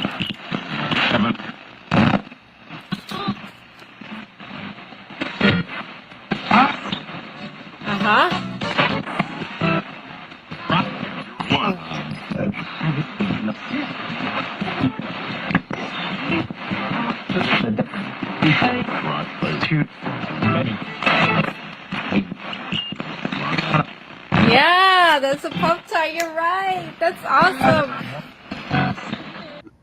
Is that like a portal? No. No, she's got that thing she made. That runs through that. Yep. That's just very, very nice. I sent you those pictures, Reggie. That way you can put them a lot better. Those two pictures. It's a cool looking box. It is. Oh, yeah. It's a Radio Shack box. It looks like it's made out of walnut almost. Yeah. Yeah, it's like a portal speaker type thing, but what she has is one of those shack hack things, but she actually made it herself. She took the radio jack thing, went into it, and actually wired it. Got it done herself. And she's an amazing talent. Did you get the pictures, Reggie? Messenger. We appreciate you being here, Ron. That's for sure. Of course. I mean, because you're the way you looked at that was pretty cool. So because I said he was a perfect guy because I've been wanting to ask. No, I appreciate that. I mean, I don't have all the answers for everything, but again, giving you guys benefit of the doubt since I wasn't there because I think you guys are great people. What I provided for me would be the best argument in favor of supporting those experiences, which is based on a metaphysical position, which is Right. philosophy, which is defining what you think reality may be. That's the foundation. And if reality is physical and your brain creates consciousness, then you have a hell of a time trying to explain that stuff. Because if things are physical in and of themselves, to have properties in and of themselves, you can't have those experiences. Then somebody would say that your consciousness, which your brain is creating, is having defect problems and you're imagining and it's tricking your mind and whatever else. But if which is more coherent in a league with science, if what you perceive is physical in how you perceive it, but not fundamentally physical, then perception's changing. At least it's a more supported position that you can explain it. All right. When you Get ready talked for about this. You do when you lose track see of that- time also. I'm going to say this, and then I'm going to have to go because it's 12:30, and I turned into a box. Never mind. Yeah, it's actually Anyway, even later here. I should probably go It's too soon. It's 1:30, but when you really look at things like this, and you go ahead and take into consideration how we perceive them, and a lot of other people don't. That's why we all have to come stay together in the community because we sort of help support each other as far as our understanding or our reasoning, where, there's other times that there's people that just don't have the time of day for that. Okay, so where did I I share got it? a couple of minutes, like I said, Reggie, and I'm going. Now this place too, you will lose track of time. Time does not exist. You will come out 6 hours she is. later. There's time jumps or quantum leaps. And see, in all these things, when it comes to the quantum side of it, I never understood any of that. I wasn't interested in any of that, or even trying to even get it. Okay. This the Menger? All right, can you see my cursor? Yeah. All right, I right see it. there. Yep. Okay, now let me show you a close-up picture. Ah, Yeah, that's pretty damn good. and it almost looks like one of the hats they wore during the Mexican-American War. Doesn't it? It almost looks like they carried those hats from the Revolutionary days. Now, of course, I've been told was a person standing there, but it could be a person. But when you look at him, his hand is actually transparent, and he is so dark. He's darker than anything else in that really clear picture. Now, it's not filtered. This is a raw picture off my phone. I took it on my phone. I wasn't even doing anything. I was just there with my grandkids, and I was just bored, so I just started snapping pictures. You know how we do. And I went back and looked at the pictures, and of course, I'm going to catch it really quick. And I start to look at it, how detailed everything else is, even the darker things that are in there. That one is just so black, dark. Can I ask a real fast question on this? Yeah. Did that stay where it was supposed to stay as far as the time of the pictures that you took that night? What do Is you it mean? exactly where it's supposed to be as far as your shooting was concerned? Or did they try to move that on you? No. I had one they moved on me where it was in the middle Oh, no. on an SD card, and then when I got home and I reviewed them, I kept on going, and I thought, I don't have anything captured, and I got to the last picture, and that's where that nurse was. Yeah, the no, I have one more photo where he actually turns sideways, and then you can see the whole face, but it's still Okay. just black. It's still just black. You don't see skin color. You just see the outline, but you can see it really clear. But it's just black. No, that's in the Menger, which the Menger is known to be one of the most haunted hotels around here, and that's where Teddy Roosevelt was. There's a lot going on in the Menger Hotel. One of the soldiers were there, and all that. A great shot. But just really quick, back to to that one, you lose time. Like I said, when you start talking about quantum physics and all this, it's something that I really never got into. But through the years of going there, I started to notice that when you go sometimes and you do have those time lapses, when you come back out, you're going to see reality in a whole different way. And I call them downloads. It's almost like the Matrix when they would stick that thing in the back of their head, and now they know how to fly a jet. They know how to fly a plane or whatever. They just downloaded everything like this. That place will do something similar to you.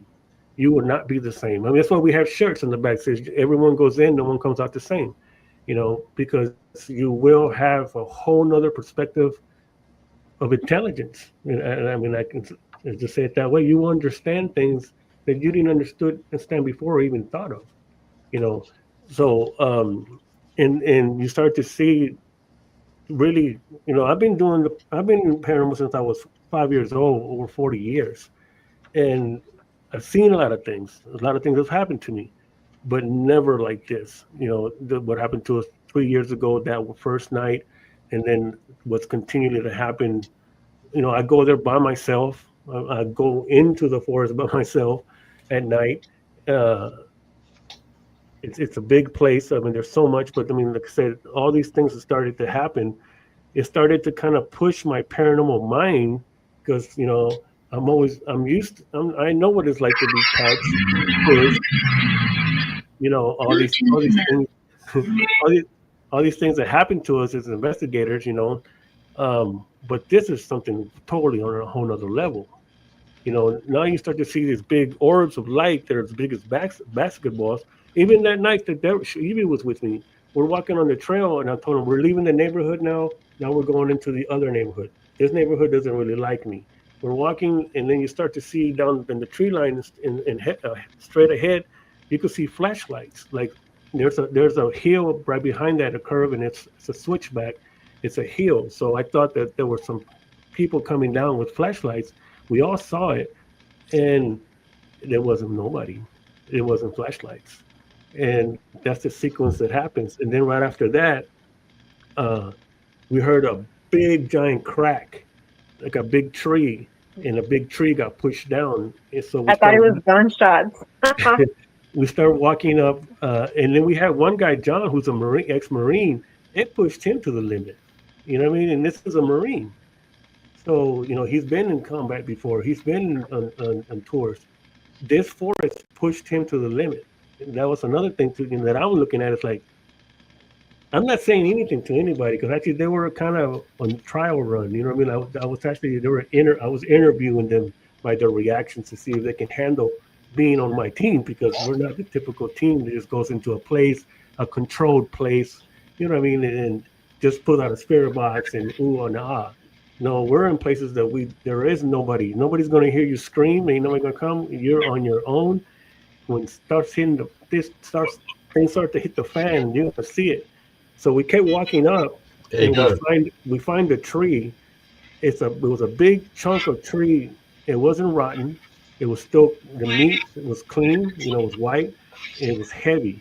Something pushed this tree over and broke it on our path after we saw those lights. And this is what I've talked about. This is when I started to investigate more into the cryptid side, which I've never really been a follower. I'm a spirit guy, paranormal. I don't do Bigfoot. I don't do UFO abductings and all this stuff. But now that place has changed me because the things that I've experienced on my own, because I go there so much, and that I connect with everything in there. Something pushed this thing over, and it was big. It was a big chunk of tree. This just didn't break. There's no wind, no breeze, no nothing. It's just stillness. And when it wasn't rotten, it wasn't warmed out or anything. I couldn't even pick it up because it was so heavy. You know, it's just a big chunk of tree there. And it sounded like it just went like.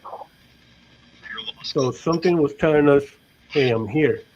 So now, of course, when I started to research more of, I got a couple of friends. This is all they do is the Bigfoot down here in San Houston Forest, where they got the footprints and everything. There's so much in there, but when it comes to the dimensional part, the time lapse, the quantum leaps or jumps that started happening to me, almost over 2.5 years ago, where literally I'd be at home and coming back from this place, and I'll go back to West Texas. I'd be on the couch, and all of a sudden I just get sucked into something, and I come back. Like I said, it's a big story, and I don't mean a story as a fairy tale story. And it had acquired a big following since I first came out in it, talking about it.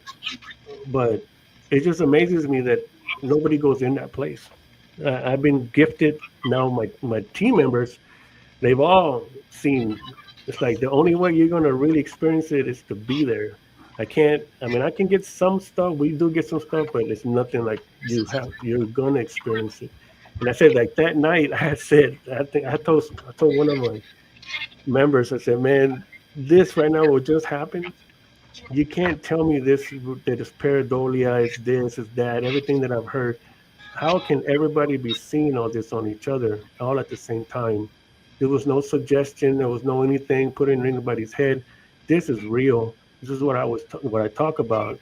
The past, the way they open up and then they close. So you only have a short time to go through that path. It'll glow and then open, and you got to go through it. If you don't, it'll shut.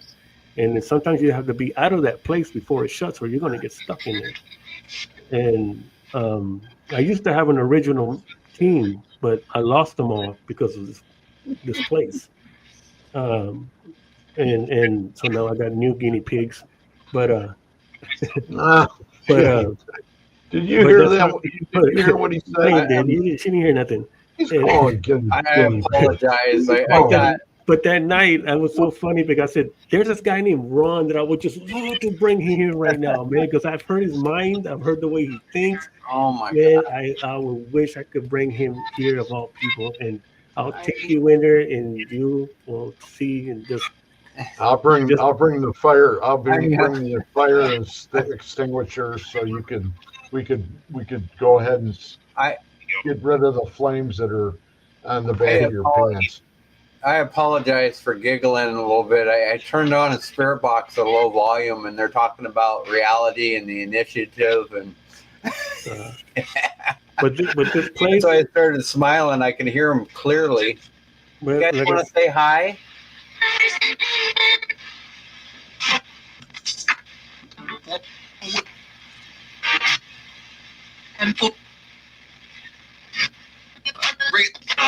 Wraith? Hi. That never fails on anybody's box. Okay. I know. Can you say hi to Ron?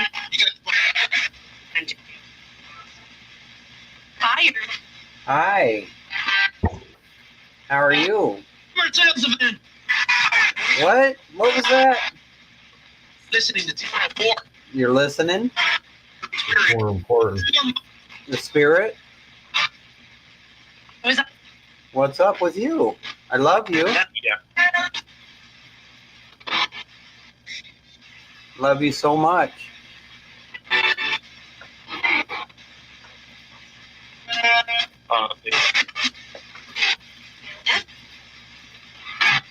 Y'all got shy on me. Hi. I love you too.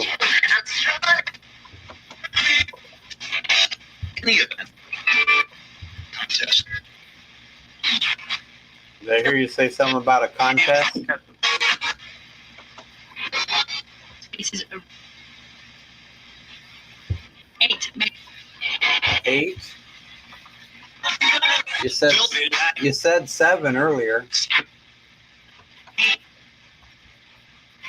How many are here right now? Your family. My family, that's right. My star family, and I love you.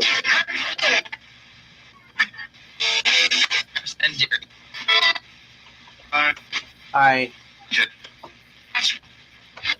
Love you so much.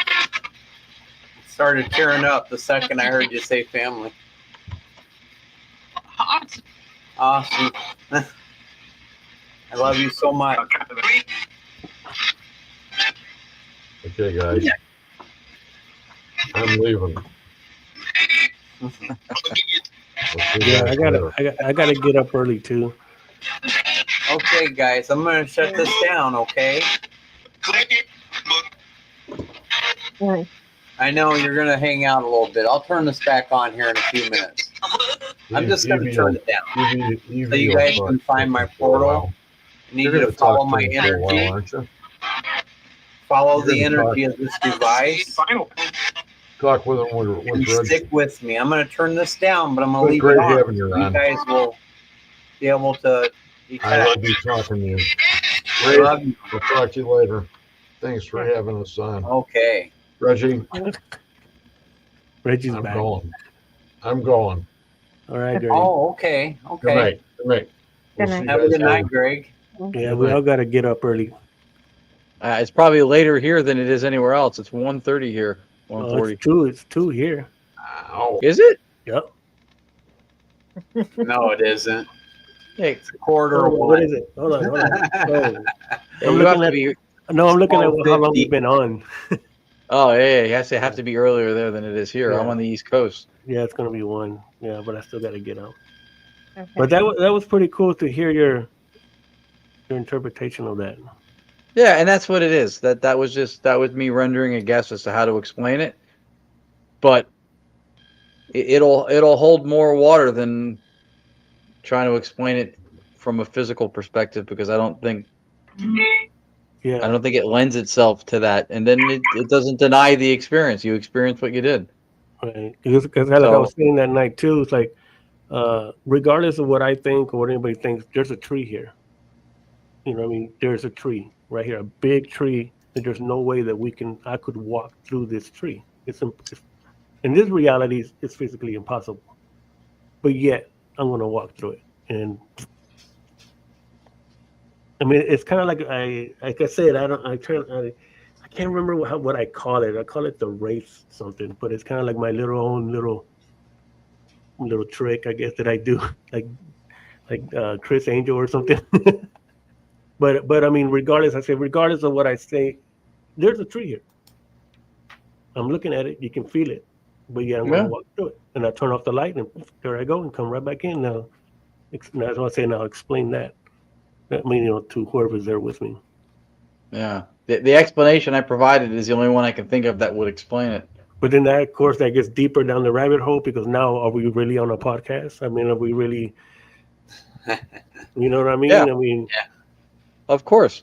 so can I go ahead and win the lotto tomorrow? Well, The Powerball, It doesn't change your experience of something, whether or not it's fundamentally physical or not. We experience it as physical because that's what our senses allow us to do.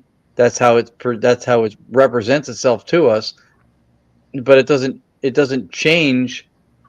I'll give you a perfect example before I go. If you take a cylinder and you light it from two sides, one projection of the cylinder will look like a square. The shadow will look like a square. The other projection from the other side of that same cylinder will look like a circle. So perspectives change the experience, change the interpretation. One shadow's square, the other one's a circle. But what is fundamentally being reflected or casting shadow is the same thing.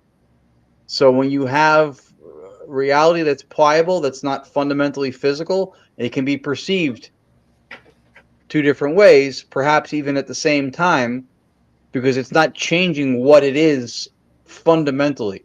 The perception changed, right? That supports what you're saying and what you're explaining you experience. Now, if you say that these things are physical in and of themselves, then you're running into problems trying to explain this to anybody, including yourself, by trying to say that something physical changed and vanished, and then you walk through something physical, and now it becomes an appeal to magic, right? You walk through a physical tree. Well, yeah, that if you give things physical characteristics, fundamentally like that's what they are, then then you can't walk through trees, and then you have an experience that doesn't make sense, and then people go into mental defect and illusions and delusions. So that's what the explanation I provided, starting with how you frame what reality is. There's the difference, and it is the most plausible explanation for reality on the table today, including metaphysical philosophers and people in neuroscience. Like, this is the most reasonable and skeptically parsimonious, meaning very few steps to explain, through consciousness. That's it. And then that supports what you're saying you experience. That's to me the only sensible explanation. If there's another explanation for it, I don't know it. Yeah. So the next step would be you coming down here and we taking you in there. That would be cool. That would be cool. I know hanging out with you guys is going to be anything but boring. I know that.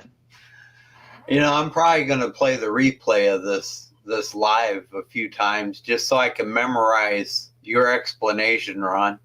So that makes perfect sense, but I don't know how to word nothing, man. You know what? I'll put something in the private chat for you guys if you're at all interested. I just soft launched. I just put a course out, actually, because I was trying to explain or share the ideas of these paranormal experiences in a way that's not conflicting with science, because that seems to be what the field does today, by and large. We invoke science because we feel like if we have science behind something, it's credible, and we'll have validity, and people will be behind us, and maybe one day we'll prove something. And then as the explanations or theories continue, the very science that's been brought in is conflicted with or violated. So we're invoking it and then clashing with it at the same time. Your foundation, your metaphysical position, what you think reality is, that's the base. That's your reduction base. That's like if you were building a house and ground was shaky somewhere and ground was solid somewhere else, you would build on solid ground, because everything you pile on top of it is not going to hold up if it's shaky ground. So you got to look at your foundation first. And metaphysics doesn't mean spiritual. It means that which stands behind the physics, which is the stuff that you can measure and quantify and observe. That's physics. But what's being measured and what's behaving and what's being observed, science doesn't tell us that. Metaphysics or philosophy attempts to tell us. It's called ontology. It's an explanation of what beingness or what reality is. That's a philosophical argument, and we may never know. But if you build your theory based on not knowing your position, that's when you can contradict yourself, because you don't know what set of rules. It's like walking into somebody goes, "Hey, you want to go play sports?" And you go, "Sure." And you walk in with a football, and they bring you to a hockey rink where you're on ice. You don't have a stick, you don't have skates, you don't have a puck. You're not scoring any points. You're not even in the game, right? So knowing the arena within which we work is step one. That's your metaphysical position. And the one that I put forth, that I've been studying under Dr. Bernardo Kastrup for a few years now, that's idealism, and that's the one explanation I think that allows for what you're saying. I'm not saying it proves it, because I don't think we're in the business of proving. Science doesn't prove. Math proves. But I think it supports it. Yeah, see, and that's why out of all the people that I know, you were the one that popped up in my head that night. Oh, it means a lot. I appreciate it. Like I said, come down here. I don't have all the answers, but what I've learned is that the theory has to fit the facts, not the other way around. So if this is what you experienced, you need to try to come up with a theory that makes sense, not create all kinds of bullshit to explain it, but makes sense. You don't start with what you think makes sense and then go, well, does what I experience fit into that? Because if it doesn't, then it's bullshit. Yeah. You're starting with a theory based on nothing and then trying to fit an experience into it. That's backwards. Start with the experience, try to explain it, and try not to invent shit you don't need to explain it. And the fewest steps you can explain it in, that's skeptical parsimony. That's keeping it efficient. And if you can do that, you've got a stronger explanation. Every time you add something into a theory, that's when science says you need to falsify it, you need to, show it, you need to ground it in something. When you take stuff out of a theory, the strength comes from explanatory power because you took stuff out. You made it more efficient. You're explaining it in fewer steps. Right. So with a reality that's based in consciousness, subjectivity, which is the one and only pre-theoretical given we have, that is the only thing we know that is not theory, is that we experience, and to experience, you have to be conscious. That we know. Everything else we come up with is a product of consciousness and thinking about stuff or formulating stuff. So consciousness comes first. Yeah. Right. That's my 2 cents. That's very good, because that's what I've always said. I really don't have to add anything to it. You know, I mean, just to me, it's really just come down. I put that challenge out many years ago. I know what I'm talking about is way out there. The only thing I can tell you is, let me know when you're gonna come down. I know what time to go in, and we'll just let it ride. Yeah. I don't need to add nothing to it. I don't need to do anything to it. It'll do it itself. There you go. Yeah. Yeah. As long as you know you're being honest with what you're saying, you're being honest with self and others, then you do the best you can to explain it. Sometimes language limits us. We can't find the words right. to explain some of. That's my problem. Yeah, and this is one of them. Right Well, here. I can't. That's everybody's problem. That's another idea that the worldview of materialism, that there's a physical world out there that's not mental. That's another problem that we're stuck with, is that people believe if you can't articulate something and explain it in a certain way that it's not true or it didn't happen or that it's not valid. That's not the case. To assume that every experience is easy to articulate is not necessarily fair. Yep. Wow. All right, Evie. So we will have Ron here pretty soon. I try to help. I cannot appreciate tell you how grateful I am that you came in, Ron. It's always amazing having you in our lives, and thank you so much. No, thank you. You guys are good people. It's so funny that I was just, I don't know who was I talking to when we were in Ohio, and then I mentioned Greg came up. It might have been Gwen Johns and Bobby Resnick. Oh, Bobby. Okay. And then I asked how you were, because I said I used to get links from him all the time, and then I haven't heard from him in a while. Yeah, we haven't done a show, like a scheduled show, in months. Okay. It's been a while. But Bobby Resnick has been on a live with us before. Yeah, he lives up here in Wisconsin. And he got to experience, man, the same thing through the live. You know what I mean? Two of Jay Prather's people from the Institute that came out to do the experiments, Steve and Kayla Gregory, they're from Wisconsin also. Oh. They drove out from there too. Yeah. Yeah, man, Bobby's cool people. They were great. So I just asked. See, I used to hear from Reggie. I haven't heard from him in a while. And then I get off this podcast tonight and I get a message from you. I'm going, you know what? I'm already up. I'm it's already that set up. reality, man, that universal consciousness. Yeah. And I appreciate the invite. So when I'm able to do it, if I'm not here or I'm not set up or we're in the middle of something or, then so be it. I can't do it. Oh, yeah. But you got me at a time I just got off of a thing. I have my stuff set up. I'm like, let's do it. Yeah. I'm up late sometimes. Thank you so much. Thank you so much for coming in. Oh, my pleasure. No, thanks for having me. It was cool to talk to you guys. Oh yeah. Alrighty. Well, I got an early morning too, so. Oh, so I got to end it all at once for everybody? No, we can. I mean, I'm gonna step out. I put a link in the private chat to the courses thing I just released. So if you, I don't know if I put it in a regular chat if it matters, but if you give it a shot, if you get a chance to take a look at it. Oh, I see it. Yep. So if interested, that'll go into a lot of the stuff I was talking about. And okay. Yeah. All right. All right, folks, I'm here. Reach out anytime, even just to say, hey, all you guys, seriously. And thank you for coming in. Am I ending the show right now, Anthony?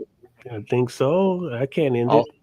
Okay, well, Evie or anybody here wants to stay backstage for a minute, I will, as soon as I end it, I'll bring us back up onto the screen, whoever's here. Okay. All right.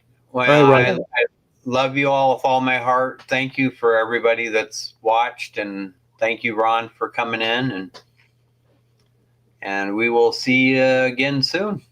Have a good night. Bye.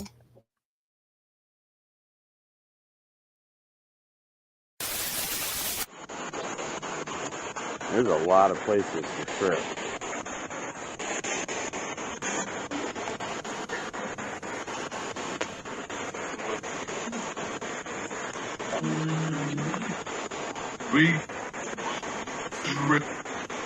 Trip? Yeah, I almost tripped a while ago. And fools. Yeah. Hi. 50 people.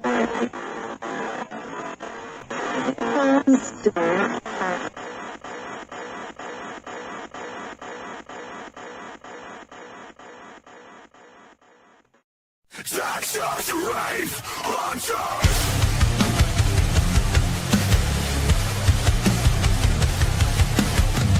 Shadows whisper in the dead of night. Echoes calling from the other side. Flickering lights in the cold, cold air. Are you with us? Are you there? We break the veil. We chase the sound through static waves. The lost are found. A voice beyond a ghostly sign. Between two worlds, the spirits align. Wraith hunters, hear the call. Through the veil, we stand tall. Special voices guiding faith.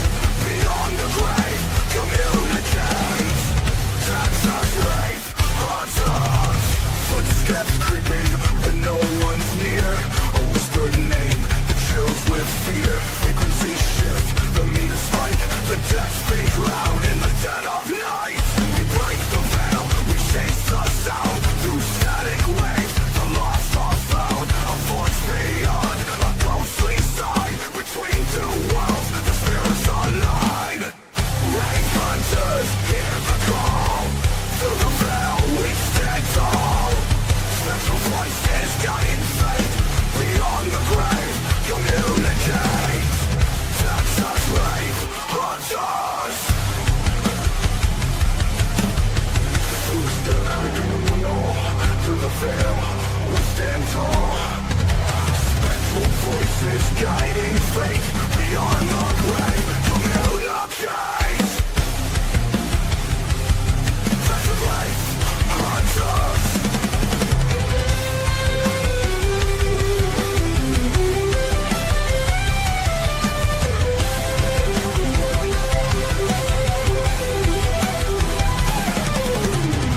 Footsteps creeping when no one's near. A whispered name that chills with fear. Frequency shift, the meter spike. The dead speak loud in the dead of night. Wraith hunters, stand as one. Fight space on unseen gun. Through the static, past the gate. The spirits speak, communicate. Texas Wraith